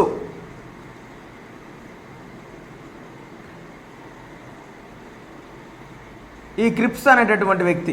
అంటే క్యాబినెట్ మిషన్లో సభ్యులు ఎవరంటే క్యాబినెట్ మిషన్లో 3 సభ్యులు. ఆ ముగ్గురు సభ్యుల వీళ్ళ సూచనల మేరకే రాజ్యాంగ పరిషత్ నిర్మాణం జరిగింది. మరి వీళ్ళు భారతదేశానికి ఎప్పుడు సందర్శించారంటే 1946 మార్చి 24వ తారీఖు నాడు వీళ్ళు భారతదేశానికి సందర్శించడం జరిగింది.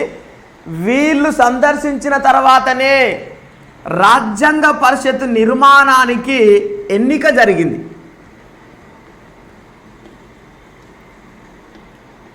క్యాబినెట్ సూచన మేరకు రాజ్యాంగ పరిషత్కు ఎన్నికలు నిర్వహించడం జరిగింది.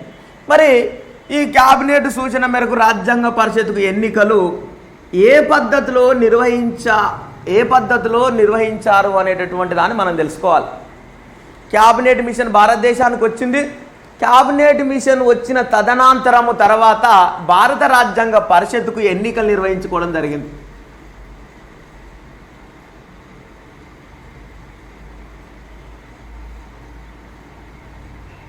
భారత రాజ్యాంగ పరిషత్తు ఎన్నిక. మరి భారత రాజ్యాంగ పరిషత్కు ఎప్పుడు ఎన్నికలు జరిగినవి? 1946వ సంవత్సరము జూలై ఆగస్టు మధ్య.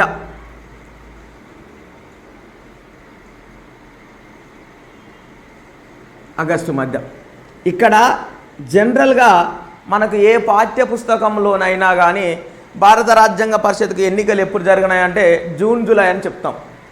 ఆ జూన్ జూలై కంటే ముందు వాస్తవానికి భారత రాజ్యాంగ పరిషత్కు ఎన్నికలు ఎప్పుడు జరిగాయంటే 1946 జూలై ఆగస్టు మధ్య భారత రాజ్యాంగ పరిషత్కు ఎన్నికలు నిర్వహించడం జరిగింది. మరి భారత రాజ్యాంగ పరిషత్కు ఎన్నికలు నిర్వహించినటువంటి వాళ్ళు ఎవరంటే క్యాబినెట్ మిషన్ వచ్చిన తర్వాతనే భారత రాజ్యాంగ పరిషత్కు ఎన్నికలు నిర్వహించడం జరిగింది. ఈ భారత రాజ్యాంగ పరిషత్కు ఎన్నికలు ఏ విధంగా నిర్వహించడం జరిగిందంటే భారత రాజ్యాంగ పరిషత్కు ఎన్నికయ్యేటటువంటి సభ్యుల ఎన్నిక ఏ విధంగా అంటే ఏక ఓటు బదిలీ పద్ధతి ద్వారా, ఏక ఓటు బదిలీ పద్ధతి ద్వారా, మరి నైష్పాతిక పద్ధతి ద్వారా, నైష్పాతిక ప్రాతినిధ్య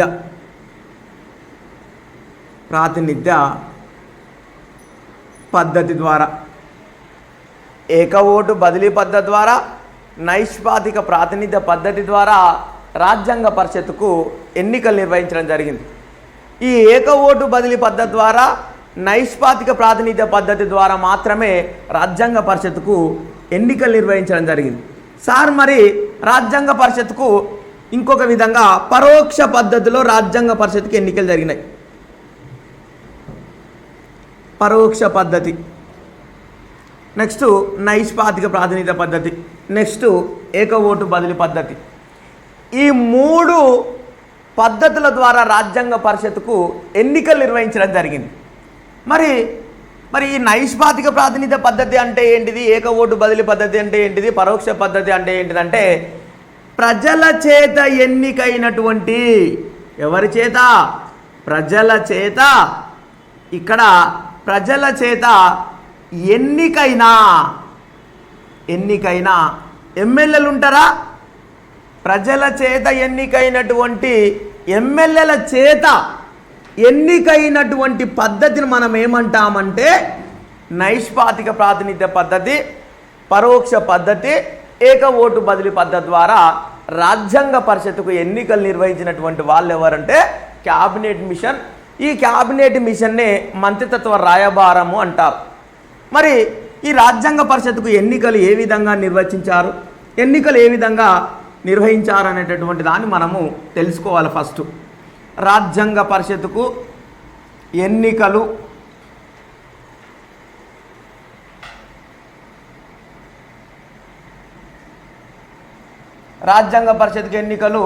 ఏక ఓటు బదిలీ పద్ధతి ద్వారా, నైష్పాతిక ప్రాతినిధ్య పద్ధతి ద్వారా, పరోక్ష పద్ధతి ద్వారా, క్యాబినెట్ సూచన మేరకు 1946 జూలై ఆగస్టు మధ్యలో రాజ్యాంగ పరిషత్తుకు ఎన్నికలు నిర్వహించుకోవడం జరిగింది. మరి రాజ్యాంగ పరిషత్తుకు ఎన్నిక ద్వారా ఎన్నికైనటువంటి సభ్యులు ఎవరు అంటే, ఫస్ట్ ఈ ఎన్నికైనటువంటి సభ్యులు ఎక్కడి నుంచి ఎన్నికయ్యారు? పరోక్ష పద్ధతి ద్వారా ఎన్నికయ్యారు, నియామకం ద్వారా ఎన్నికయ్యారు. మనకు అడిగేటటువంటి విధానంలో 2 తేడాలు ఉంటాయి. భారత రాజ్యాంగ పరిషత్తుకు ఎన్నికలు ఏ పద్ధతిలో నిర్వహించారు? పరోక్ష పద్ధతి, నియామకం ద్వారా. నియామకం వేరు, పరోక్ష పద్ధతి వేరు. అంటే ఇక్కడ పరోక్ష పద్ధతి అన్నా ఒకటే, నైష్పాతిక ప్రాతినిధ్య పద్ధతి అన్నా ఒకటే, ఏక ఓటు బదిలీ పద్ధతి అన్నా ఒకటే. ఈ మూడింటిని కలిపి మనం ఒకటే అంటాము. మళ్ళా నియామకం వేరు. ఇక్కడ నియామకం వేరు. అంటే ఇక్కడ మరి రాజ్యాంగ పరిషత్తుకు సభ్యుల్ని ఎట్లా ఎన్నుకుంటామంటే మనం చెప్పాము. ఫస్ట్ 1945వ సంవత్సరంలోని లార్డ్ వెవెల్ అనేటటువంటి బ్రిటిష్ అధికారి భారతదేశానికి వచ్చి ఆల్ ఇండియా రేడియో ఢిల్లీ కేంద్రం నుంచి తను మాట్లాడుతూ, మీ భారతదేశంలో ఉన్నటువంటి 11 బ్రిటిష్ పాలిత ప్రాంతాలకు ఫస్ట్ ఎన్నికలు నిర్వహించుకోండి. ఈ ఎన్నికలు ప్రజలు ప్రత్యక్షంగా పాల్గొనాలి. ఈ ప్రత్యక్షంగా ప్రజలు ఎన్నుకున్నటువంటి శాసనసభ్యుల చేత రాజ్యాంగ పరిషత్ నిర్మాణం జరుగుతుందని మనకు ఆ రోజే లార్డ్ వెవెల్ అనేటటువంటి వ్యక్తి చెప్పడం జరిగింది. ఈ శాసనసభ్యుల చేత రాజ్యాంగ పరిషత్ నిర్మాణానికి సభ్యుల్ని ఎట్లా ఎన్నుకోవాలో చెప్పడానికి వచ్చినటువంటి మిషన్నే క్యాబినెట్ మిషన్. రాజ్యాంగ పరిషత్ నిర్మాణము. రాజ్యాంగ పరిషత్ నిర్మాణంలో మనకు 4 అంశాలు ఉంటాయి. ఇవాళ ఈ 3 అంశాలు చెప్పుకునేసరికి మనకు 1 అవర్ పడుతుంది. ఈ 3 అంశాలు ఏంటంటే, రాజ్యాంగ పరిషత్కు ప్రాంతాల వారీగా సభ్యులను ఎన్నుకోవడం జరిగింది. రాజ్యాంగ పరిషత్కు క్యాబినెట్ సూచన మేరకు, రాజ్యాంగ పరిషత్కు క్యాబినెట్ సూచన మేరకు మనము ఎన్నికలు నిర్వహించుకోవడం జరిగింది. ఆ ఎన్నికల్లో ఫస్ట్ ప్రాంతాల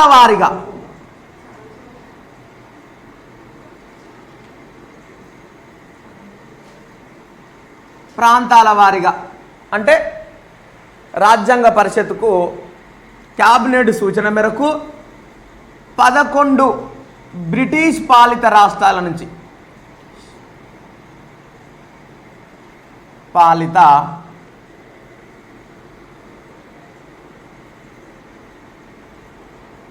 రాష్ట్రాల నుంచి 11 బ్రిటిష్ పాలిత రాష్ట్రాలు అంటే ఏంటిది? భారతదేశానికి స్వాతంత్రం రాకముందు భారతదేశంలో ఉన్నటువంటి రాష్ట్రాలు బ్రిటిష్ ఆధీనంలో ఉన్నటువంటివి బ్రిటిష్ పాలిత ప్రాంతాలు.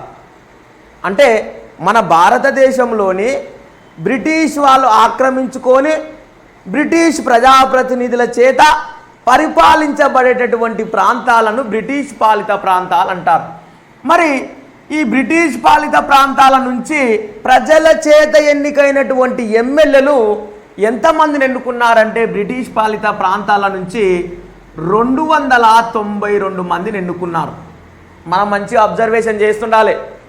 చెప్పిన ప్రతి పాయింట్ని మనము నోట్స్లో రాసుకోవాలి. మరి అలా చెప్పిన ప్రతి పాయింట్ని రాసుకుంటేనే సబ్జెక్ట్ అనేటటువంటిది రెండవసారి చదివేటటువంటి విషయంలో మనకు ఈజీగా అర్థమయ్యేటటువంటి విధంగా మనకు అవకాశం ఉంటుంది. నెక్స్ట్, ఈ క్యాబినెట్ సూచన మేరకు 292 మందిని బ్రిటిష్ పాలిత ప్రాంతాల నుంచి మనం రాజ్యాంగ పరిషత్కి ఎన్నుకున్నాం. తర్వాత 4 కేంద్ర పాలిత ప్రాంతాల నుంచి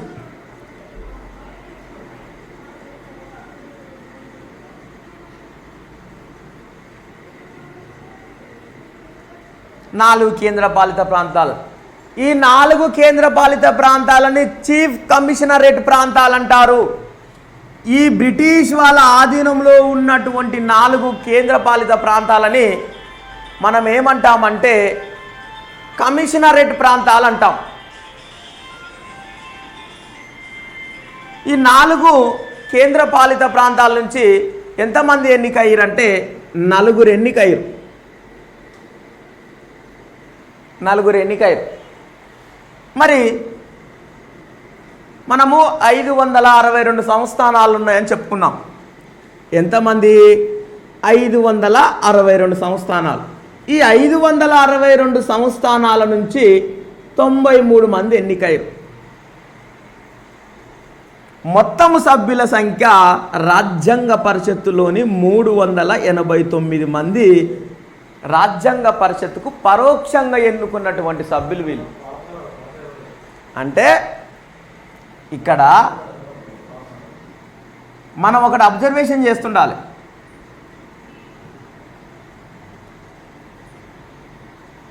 పదకొండు బ్రిటిష్ పాలిత రాష్ట్రాలు ఉన్నాయా? ఈ 11 బ్రిటిష్ పాలిత రాష్ట్రాల నుంచి రాజ్యాంగ పరిషత్కి ఎన్నికైనటువంటి సభ్యుల సంఖ్య 292 మంది. ఈ 292 మంది ఎట్లా ఎన్నికయ్యారు? ప్రత్యక్షంగా ఎన్నికయ్యారా, పరోక్షంగా ఎన్నికయ్యారా, ఏక ఓటు బదిలీ పద్ధతి ద్వారా ఎన్నికయ్యారా, నియామకం ద్వారా ఎన్నికయ్యారా అనేటటువంటి అంశాన్ని మనం ఫస్ట్ అబ్జర్వేషన్ చేస్తుండాలి. రాజ్యాంగ పరిషత్తుకు 2 విధాలుగా ఎన్నికలు జరుగుతాయి. 2 విధాలుగా అంటే నియామకం ద్వారా రాజ్యాంగ పరిషత్తుకు సభ్యుల్ని పంపిస్తారు, పరోక్ష పద్ధతి ద్వారా రాజ్యాంగ పరిషత్తుకు సభ్యులను పంపిస్తారు. 11 బ్రిటిష్ పాలిత ప్రాంతాల నుంచి 292 మంది రాజ్యాంగ పరిషత్తుకు వీళ్ళు పరోక్ష పద్ధతిలో ఎన్నికయ్యారు. పరోక్ష పద్ధతి ద్వారా. పరోక్ష పద్ధతి అంటే ఏంటిది? పరోక్ష పద్ధతి అంటే ఏంటిది?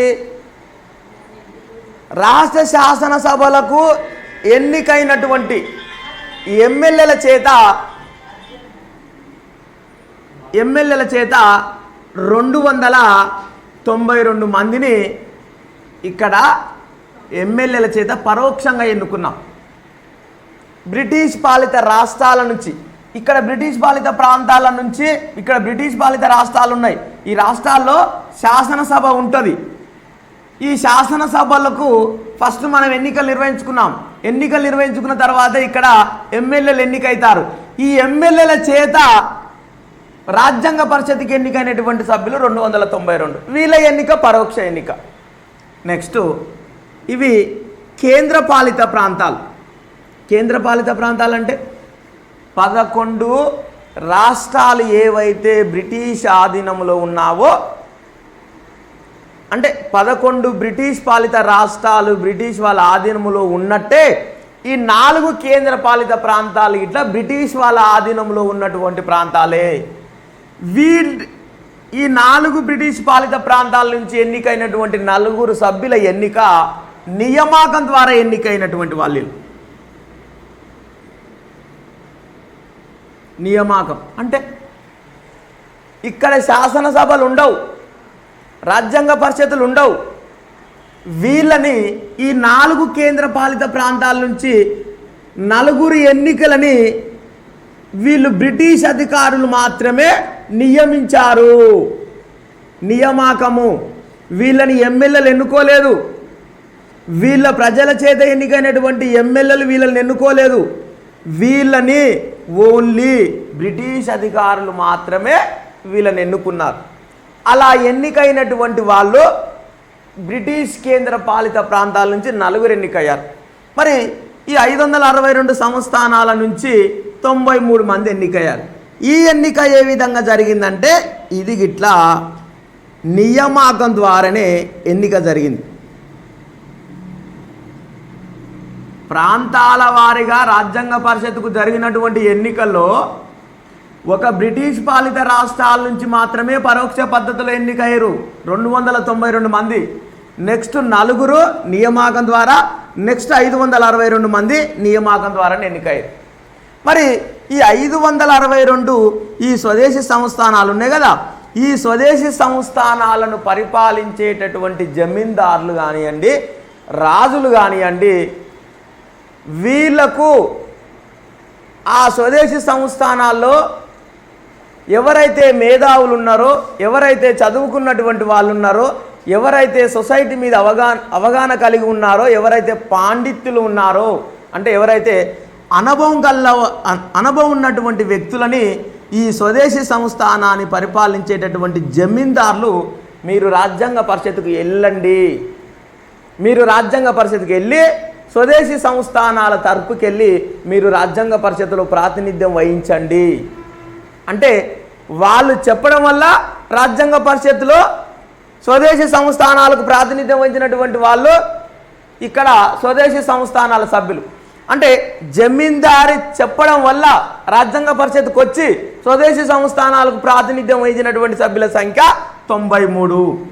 అంటే ఫస్ట్ క్యాబినెట్ కమిషన్ సూచన మేరకు రాజ్యాంగ పరిషత్తుకు ప్రాంతాల వారీగా ఎన్నికైనటువంటి సభ్యుల సంఖ్య 389.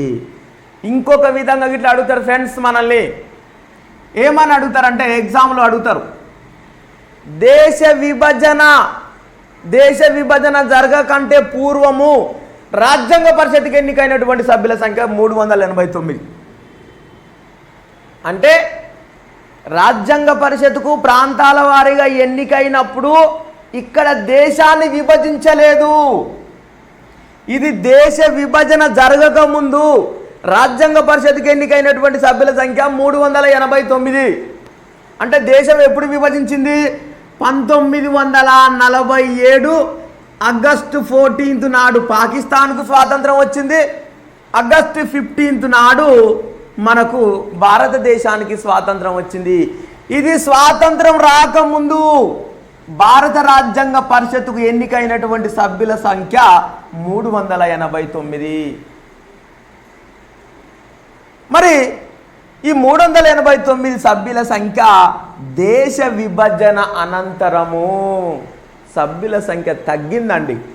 ఎంత తగ్గిందంటే 389 మందిలో 299 మంది అసలు సిసలైనటువంటి భారత రాజ్యాంగ పరిషత్తులో సభ్యత్వం పొందినటువంటి వ్యక్తులు ఎంతమంది అంటే 389 మందిలో 299 మంది మాత్రమే భారత రాజ్యాంగ పరిషత్తులో సభ్యత్వం పొందినటువంటి వ్యక్తులు. మరి మిగతా 90 మంది ఎక్కడ పోయారు సార్ అంటే దేశ విభజన జరిగిన తర్వాత ఈ 299 మంది భారత రాజ్యాంగ పరిషత్తులో ఏ విధంగా అయితే సభ్యత్వం పొంది భారత రాజ్యాంగ రచనకు పూనుకున్నారో 90 మంది పాకిస్తాన్ రాజ్యాంగ పరిషత్తులో సభ్యత్వాలు పొందారు. ఈ 299 మంది దేశ విభజనంతరము 299 మంది భారత రాజ్యాంగ రచనకు రాజ్యాంగ పరిషత్కి ఏ విధంగా అయితే ఎన్నికయ్యారో ఈ 90 మంది అనేటటువంటి వ్యక్తులు పాకిస్తాన్ రాజ్యాంగ పరిషత్తులో అక్కడ రాజ్యాంగ రచనకు ఎన్నికైనటువంటి సభ్యుల సంఖ్య ఇక్కడ. మరి ఈ 299లో మనం ఏం చెప్పుకున్నాము? రాజ్యాంగ పరిషత్కు ప్రాంతాల వారీగా ఎన్నికైనటువంటి సభ్యులు 3 భాగాలుగా విభజించినాం. ఎన్ని భాగాలు? 3 భాగాలు. రాజ్యాంగ పరిషత్కి ఎన్నిక 11 బ్రిటిష్ పాలిత ప్రాంతాల నుంచి ఎన్నికైనటువంటి వాళ్ళు ఉన్నారు, 4 కేంద్ర పాలిత ప్రాంతాల నుంచి ఎన్నికైనటువంటి వాళ్ళు ఉన్నారు, 562 సంస్థానాల నుంచి ఎన్నికైనటువంటి వాళ్ళు ఉన్నారు. ఇది రాజ్యాంగ పరిషత్కి ఎన్నిక. మరి ఈ 299 మందిలో 229 మంది మనకు బ్రిటిష్ పాలిత ప్రాంతాల నుంచి, దాన్ని మొత్తం స్విచ్ ఆఫ్ చేయమ్మా. ఈ 229 మంది ఇక్కడ బ్రిటిష్ పాలిత ప్రాంతాల నుంచి ఎన్నికైనటువంటి వాళ్ళు 299 మంది, దేశ విభజన తర్వాత, దేశ విభజన కంటే పూర్వము 389 మంది, ఇది దేశ విభజన జరగకముందు, ఇది దేశ విభజన జరిగిన తర్వాత. ఈ 299 మందిలో 229 మంది బ్రిటిష్ పాలిత ప్రాంతాల నుంచి ఎన్నికైనటువంటి వాళ్ళు. మిగతా 70 మంది స్వదేశీ సంస్థానాల నుంచి ఎన్నికైనటువంటి వాళ్ళు. ఈ 229 మంది 70 మంది మొత్తము 299 మంది భారత రాజ్యాంగ పరిషత్తులో దేశ విభజన అనంతరము రాజ్యాంగ పరిషత్తులో సభ్యుల సంఖ్య ఇది.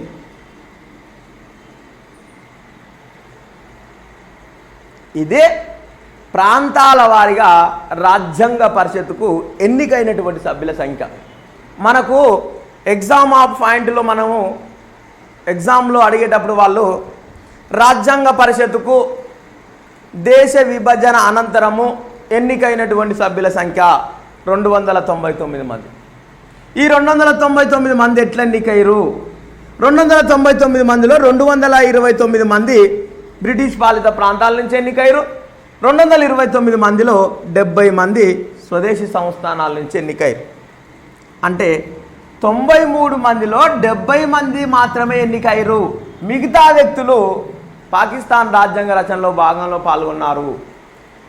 ఈ 299 మందిలో 229 మంది బ్రిటిష్ పాలిత ప్రాంతాల నుంచి ఎన్నికయ్యారు. 229 మందిలో మిగతా 70 మంది వచ్చేసి స్వదేశీ సంస్థానాల నుంచి ఎన్నికయ్యారు.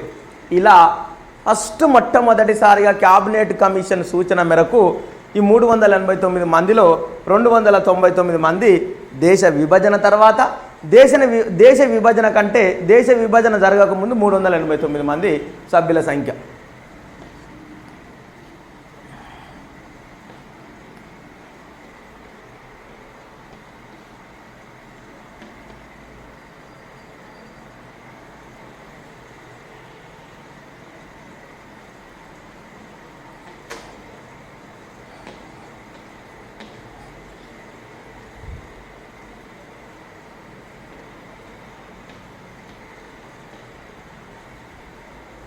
నెక్స్ట్ రాజకీయ పార్టీల వారిగా ప్రాంతాల వారిగా ఎన్నికైనటువంటి సభ్యులు ఉన్నారు. రాజకీయ పార్టీల వారిగా రాజ్యాంగ పరిషత్తుకు ఎన్నికైనటువంటి సభ్యుల సంఖ్య ఇక్కడ వచ్చేసి రాజకీయ పార్టీల వారిగా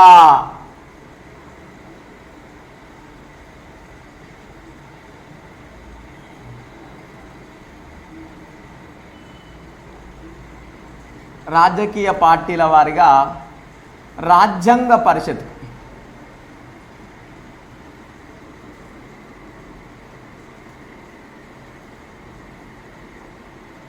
రాజ్యాంగ పరిషత్తుకు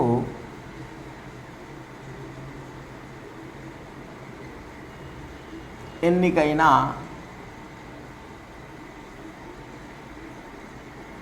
సభ్యుల సంఖ్య. ప్రాంతాల వారిగా ఎన్నికైనటువంటి సభ్యుల సంఖ్య వేరు, రాజకీయ పార్టీల వారిగా ఎన్నికైనటువంటి సభ్యుల సంఖ్య వేరు. మరి రాజకీయ పార్టీల వారిగా రాజ్యాంగ పరిషత్తుకి ఎన్నికైనటువంటి రాజకీయ పార్టీల స్థానాలు ఎన్నికైన రాజ్యాంగ పరిషత్ కంటే రాజ్యాంగ పరిషత్తులోని భారత రాజకీయ పార్టీ 202 స్థానాలు రాజ్యాంగ పరిషత్తులో జాతీయ కాంగ్రెస్ పార్టీ సాధించినటువంటి స్థానాలు 202. అంటే భారత జాతీయ కాంగ్రెస్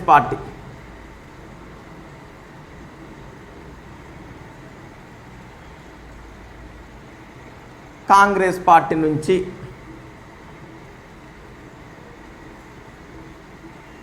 ఎన్నికైన సభ్యులు.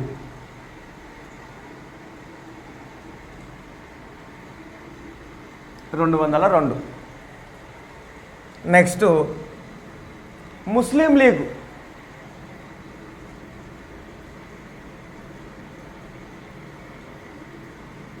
ముస్లిం లీగ్ నుంచి 73 మంది.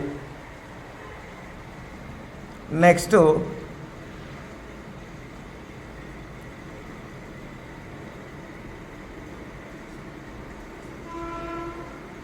స్వతంత్ర అభ్యర్థులు 7. నెక్స్ట్ యూనియనిస్టు మహమ్మదీలు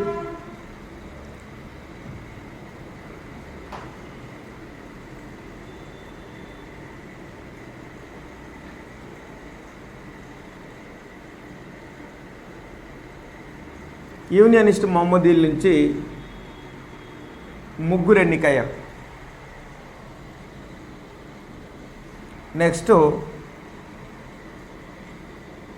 నెక్స్ట్ వచ్చేసి ఇండియన్ క్రిస్టియన్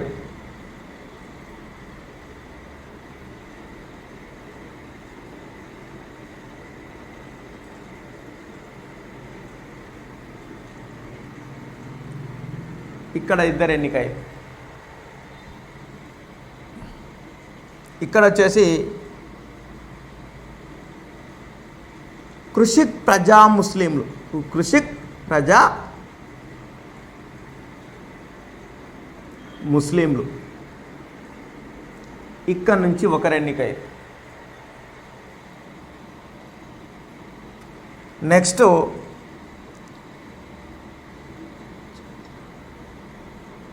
జాతీయ షెడ్యూల్ తెగలవారు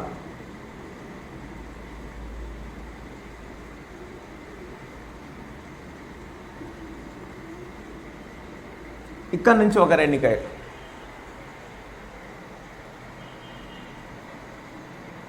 నెక్స్ట్ వచ్చేసి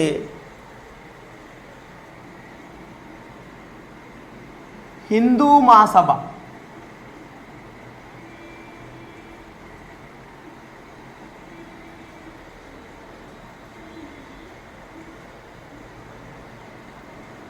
ఇక్కడ నుంచి 1 ఎన్నికయ్యారు.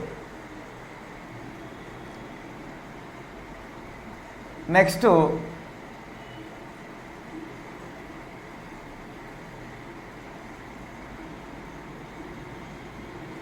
ఆంగ్లో ఇండియన్లు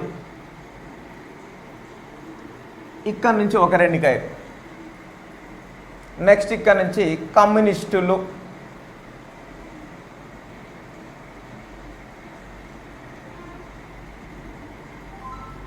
ఇక్కడ నుంచి 1 ఎన్నికయ్యారు.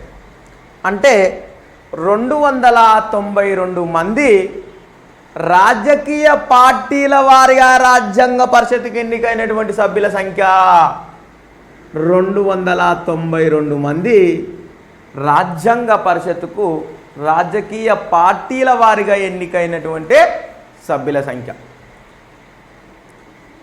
అంటే రాజకీయ పార్టీల వారిగా ఎన్నికైనటువంటి సభ్యుల సంఖ్య 292 అయితే దేశ విభజన కంటే పూర్వము 389 మంది, విభజన అనంతరము 299. ఈ 299 మందిలో బ్రిటిష్ పాలిత ప్రాంతాల నుంచి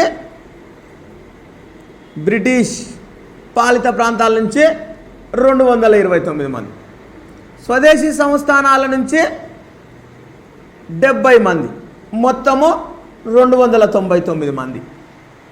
దేశ విభజన జరగకముందు 389 మంది, విభజన జరిగిన తర్వాత 299 మందిలో 229 మంది బ్రిటిష్ పాలిత ప్రాంతాల నుంచి, 70 మంది స్వదేశీ సంస్థానాల నుంచి 299. రాజకీయ పార్టీల వారిగా రాజ్యాంగ పరిషత్తుకి ఎన్నికైనటువంటి సభ్యుల సంఖ్య 292. ఇలా రాజకీయ పార్టీల వారిగా ఇంతమందిని ఎన్నుకోండి, ఇలా ఎన్నిక జరగాలి అని రాజ్యాంగ పరిషత్తుకు ఈ ఎన్నిక చూపించినటువంటి వాళ్ళు ఎవరంటే క్యాబినెట్ మిషన్. మీరు ఒకటే బండ గుర్తుపెట్టుకోవాలి, రాజ్యాంగ పరిషత్తు నిర్మాణము ఏ సూచన మేరకు జరిగిందంటే క్యాబినెట్ సూచన మేరకు. వాళ్ళు ఏ విధంగా ఫలానా వ్యక్తిని ఈ విధంగా ఎన్నుకోవాలి, ఈ బ్రిటిష్ పాలిత ప్రాంతాల నుంచి ఇంతమందిని ఎన్నుకోవాలి, ఈ కేంద్ర పాలిత ప్రాంతాల నుంచి ఇంతమందిని ఎన్నుకోవాలి, ఈ 562 సంస్థానాల నుంచి ఇంతమందిని ఎన్నుకోవాలి, రాజకీయ పార్టీల వారిగా ఇంతమందిని ఎన్నుకోవాలి, అలా రాజ్యాంగ పరిషత్ నిర్మాణము ఎట్లా జరగాలి అని చూపించడానికి వచ్చినటువంటి వాళ్ళు ఎవరంటే క్యాబినెట్ మిషను. 1946 మార్చి 24వ తారీఖు నాడు భారతదేశానికి క్యాబినెట్ మిషన్ రావడం జరిగింది.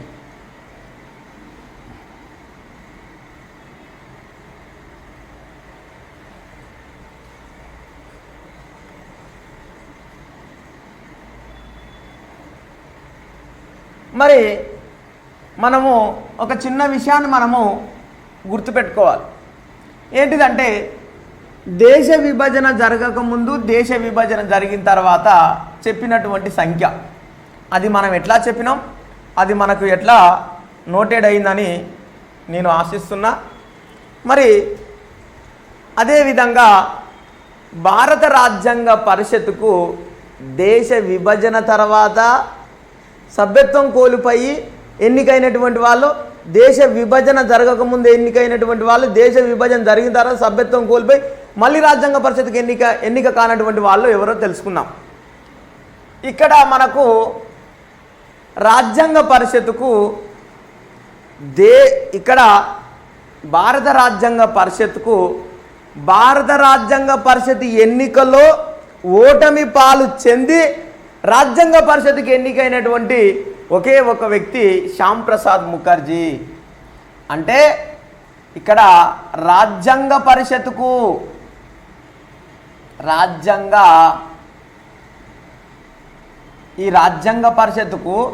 రాజ్యాంగ పరిషత్ ఎన్నికల్లో ఓటమి చెంది ఎన్నికైనటువంటి వ్యక్తి ఎవరంటే శ్యామ్ ప్రసాద్ ముఖర్జీ.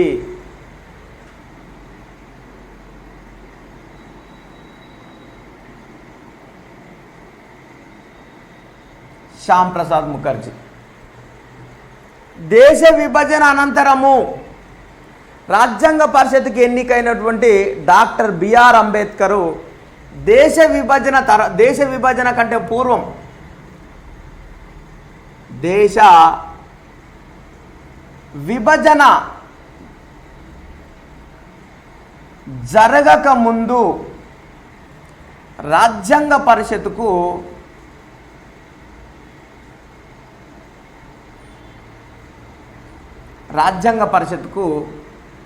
బెంగాల్ నుంచి ఎన్నికైనటువంటి వ్యక్తి అంబేద్కర్. బెంగాల్ నుంచి అంటే తూర్పు బెంగాల్ నుంచి రాజ్యాంగ పరిషత్తుకు ఎన్నికైండు. దేశ విభజన తర్వాత ఈ తూర్పు బెంగాల్ అనేటటువంటి ప్రాంతము పాకిస్తాన్కి వెళ్ళిపోయిన తర్వాత రాజ్యాంగ పరిషత్తులో సభ్యత్వం కోల్పోయినటువంటి వ్యక్తి డాక్టర్ బిఆర్ అంబేద్కర్. మరి దేశ విభజన జరగకముందు బెంగాల్ నుంచి ఎన్నికైనటువంటి డాక్టర్ బిఆర్ అంబేద్కర్ దేశ విభజన తర్వాత తన సభ్యత్వాన్ని కోల్పోయిన తర్వాత మహారాష్ట్ర లేదా ముంబై, ఈ ముంబైలో దేశ విభజన తర్వాత రాజ్యాంగ పరిషత్కి ఎన్నికైనటువంటి ఎంఆర్ జయాకర్,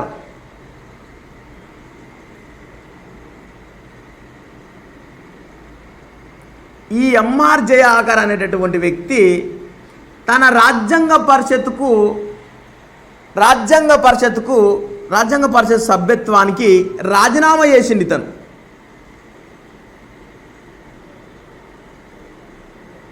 రాజీనామా అంటే దేశ విభజన జరగకముందు రాజ్యాంగ పరిషత్తుకు ముంబై నుంచి ఎన్నికైనటువంటి వ్యక్తి ఎంఆర్ జయాకర్. ఇక్కడ మనకు కన్ఫ్యూజ్ చేసి అడుగుతారు క్వశ్చన్లు. దేశ విభజనకు పూర్వము రాజ్యాంగ పరిషత్తుకి ఎన్నికైనటువంటి వ్యక్తి ఎంఆర్ జయాకర్, దేశ విభజన జరగకముందు రాజ్యాంగ పరిషత్తుకి ఎన్నికైనటువంటి వ్యక్తి అంబేద్కర్. ఇక్కడ మనం రెండు గుర్తుపెట్టుకోవాలి. ఈ వ్యక్తి ముంబై నుంచి ఎన్నికైండు, ఎప్పుడు విభజన కంటే ముందు. అయిన తర్వాత ఈ ముంబై నుంచి ఎన్నికైనటువంటి ఎంఆర్ జయాకర్ అనేటువంటి వ్యక్తి తన సభ్యత్వానికి రాజీనామా చేసిన తర్వాత ఇక్కడ రాజ్యాంగ పరిషత్తు స్థానం ఒకటి ఖాళీ ఉంది. ఈ రాజ్యాంగ పరిషత్ స్థానం ఖాళీ ఉండడం వల్ల ఇక్కడ నుంచి ఇతని ప్లేస్ ఏదైతే స్థానం ఉందో ఈ ప్లేస్ని భర్తీ చేయడానికి దేశ విభజన జరగక ముందు బెంగాల్ నుంచి ఎన్నికైనటువంటి అంబేద్కరు తన సభ్యత్వాన్ని కోల్పోయిన తర్వాత ఉత్తగానే ఇంట్లో కూర్చున్నాడు. ఇంట్లో కూర్చుంటే అంబేద్కర్ కొంచెం మేధావి కదా, చదువుకున్నటువంటి వ్యక్తి కదా, భారతదేశంలో ఉన్నటువంటి బడుగు బలహీన వర్గాల నుంచి కొట్లాడేటటువంటి ఏకైక వ్యక్తి అంబేద్కరు. అలా అంబేద్కరు సభ్యత్వాన్ని కోల్పోతే రాజ్యాంగ పరిషత్తులో ఏదో లోటు ఉన్నట్టు ఉంది, ఆ మేధావిని మనం ఇంటి దగ్గర కూర్చోబెట్టడం కరెక్ట్ కాదు, మరి రాజ్యాంగ పరిషత్కి ఎట్టి పరిస్థితుల్లోనైనా ఈ అంబేద్కర్ని ఎన్నుకోవాలనేటటువంటి ఈ ఆలోచన ఈ 299 మందిలో ఈ 299 మందికి ఆలోచన వచ్చిన తర్వాత పలానా ప్లేస్ మాత్రం రాజ్యాంగ పరిషత్కు ఎంఆర్ చేయగలిగినటువంటి వ్యక్తి రాజ్యాంగ పరిషత్కి ఎన్నికైండు. తన అవసరాల రీత్యా ఏదో పని ఉండడం వల్ల ఆయన తన సభ్యత్వానికి రాజీనామా చేసుకున్నాడు. ఆ రాజీనామా చేసుకున్నటువంటి ముంబై అనేటటువంటి ప్లేసు రాజ్యాంగ పరిషత్ స్థానానికి ఖాళీగా ఉంది. అక్కడి నుంచి మనము అంబేద్కర్ని ఎన్నుకున్నామని వీళ్ళు ముంబై నుంచి దేశ విభజన తర్వాత అంబేద్కర్ని ముంబై నుంచి రాజ్యాంగ పరిషత్కి ఎన్నుకున్నారు. నెక్స్ట్ ఇక్కడ దేశ విభజన జరిగిన తర్వాత రాజ్యాంగ పరిషత్ సభ్యత్వాన్ని కోల్పోయినటువంటి ఏకైక కమ్యూనిస్టు సిద్ధాంతవాది ఎవరంటే సోమనాథ్ లాహిరి. దేశ విభజన అనంతరము రాజ్యాంగ పరిషత్తు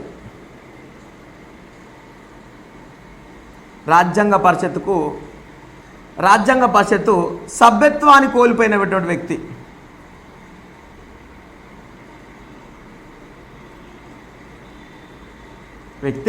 సోమనాథ్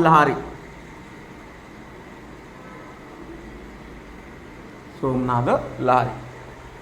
నెక్స్ట్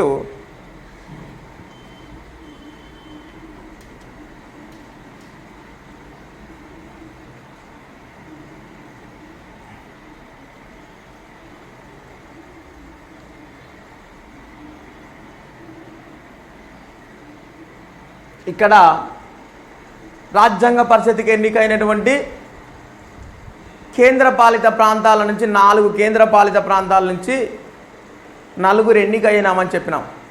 రాజ్యాంగ పరిషత్తుకు ఎన్నికైనటువంటి కేంద్రపాలిత ప్రాంతాల సభ్యులు ఎంతమంది అంటే 4.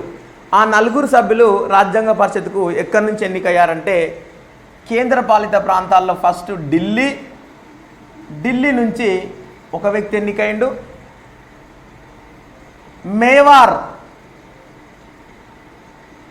మేవార్ నుంచి ఒక వ్యక్తి ఎన్నికయ్యారు.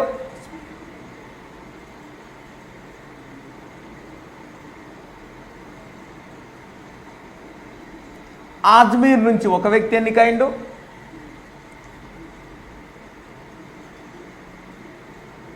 కూర్గు నుంచి ఒక వ్యక్తి ఎన్నికైండు.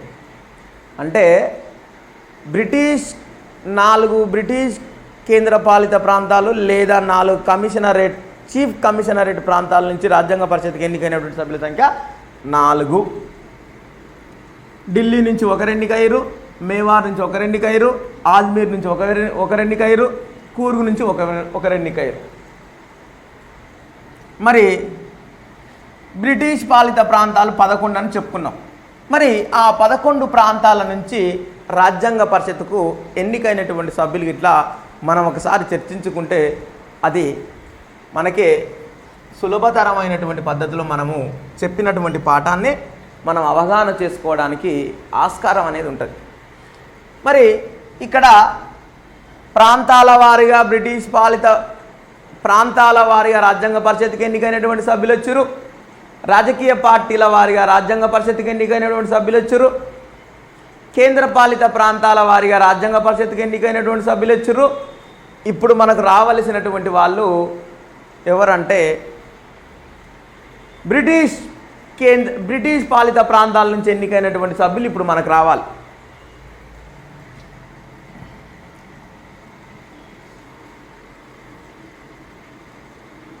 బ్రిటిష్ పాలిత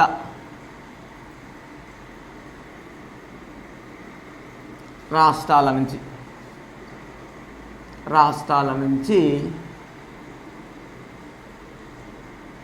ఎన్నికైన సభ్యులు.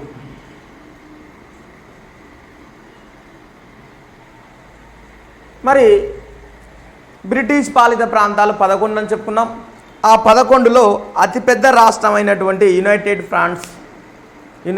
ప్రావిన్స్ అదే ఉత్తరప్రదేశ్.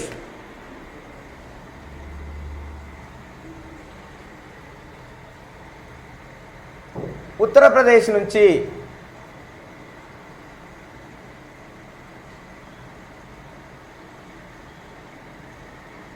ఉత్తరప్రదేశ్ నుంచి 55 మంది ఎన్నికయ్యారు.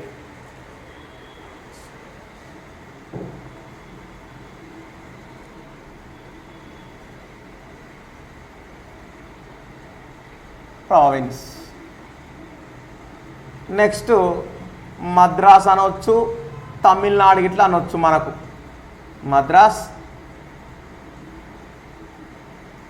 తమిళనాడు నుంచి 49 ఎన్నికయ్యారు బ్రై. నెక్స్ట్ బీహార్ నుంచి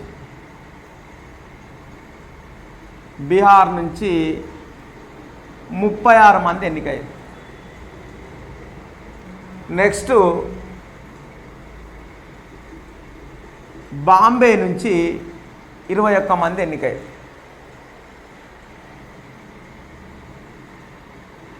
నెక్స్ట్ మనకు వచ్చేసి బీహార్, బాంబే. నెక్స్ట్ ఈస్ట్ పంజాబ్,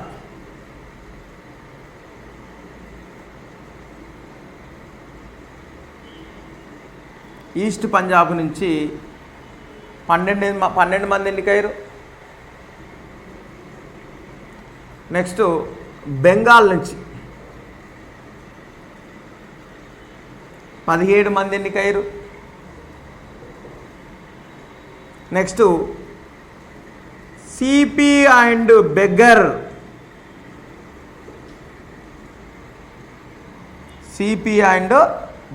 నుంచి బెంగాల్ నుంచి 19 మంది ఎన్నికయ్యారు. సిపి అండ్ బెగ్గర్ నుంచి 17 మంది ఎన్నికయ్యారు. నెక్స్ట్ ఒరిస్సా నుంచి 9 మంది ఎన్నికయ్యారు. నెక్స్ట్ అస్సాం నుంచి 8 మంది ఎన్నికయ్యారు. మనం చెప్పుకున్నటువంటి ఢిల్లీ కేంద్రపాలిత ప్రాంతాలు గిట్ట ఇందులోనే ఇంక్లూడింగ్ వస్తాయి. ఢిల్లీ నుంచి 1 ఎన్నికయ్యారు. అజ్మీర్, మేవార్ 1 ఎన్నికయ్యారు. కూర్గు నుంచి 1 ఎన్నికయ్యారు. మొత్తము 292 మంది ఎన్నికయ్యారు.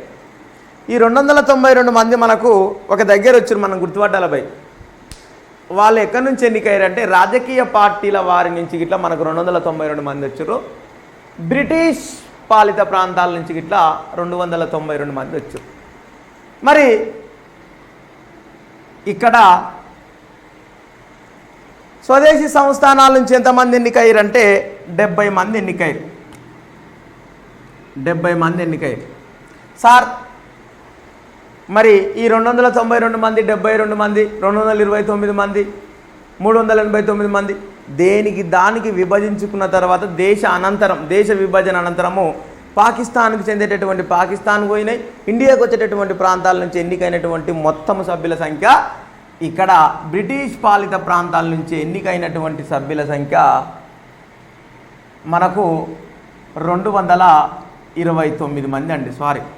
229 మంది మనకు కేంద్ర పాలిత ప్రాంత స్వదేశీ సంస్థానాల నుంచి 70 మంది, మనకు రాజకీయ పార్టీల నుంచి 292 మంది. ఇది అండి, ఏదో అనుకోకుండా పొరపాటున 292 అని రాశాను. ఇది 229 మంది, ఇది 70 మంది, 299 మంది. ఈ స్వదేశీ సంస్థానాల నుంచి 70 మంది అంటే మినిమము 562 సంస్థానాల్లో కొన్ని సంస్థానాలు పాకిస్తాన్ వంగ మిగిలిన సంస్థానాల నుంచి ఎన్నికైనటువంటి వాళ్ళు అది రాయాలంటే ఈ బోర్డు గిట్లా పట్టదు. మనం సింపుల్గా చెప్పుకోవాలంటే 70 మంది స్వదేశీ సంస్థల నుంచి 229 మంది బ్రిటిష్ పాలిత రాష్ట్రాల నుంచి రాజకీయ పార్టీల నుంచి 292 మంది ఇలా రాజ్యాంగ పరిషత్తుకు ఎన్నికైనటువంటి సభ్యుల సంఖ్య ఈ విధంగా ఎన్నిక కావడం జరిగింది.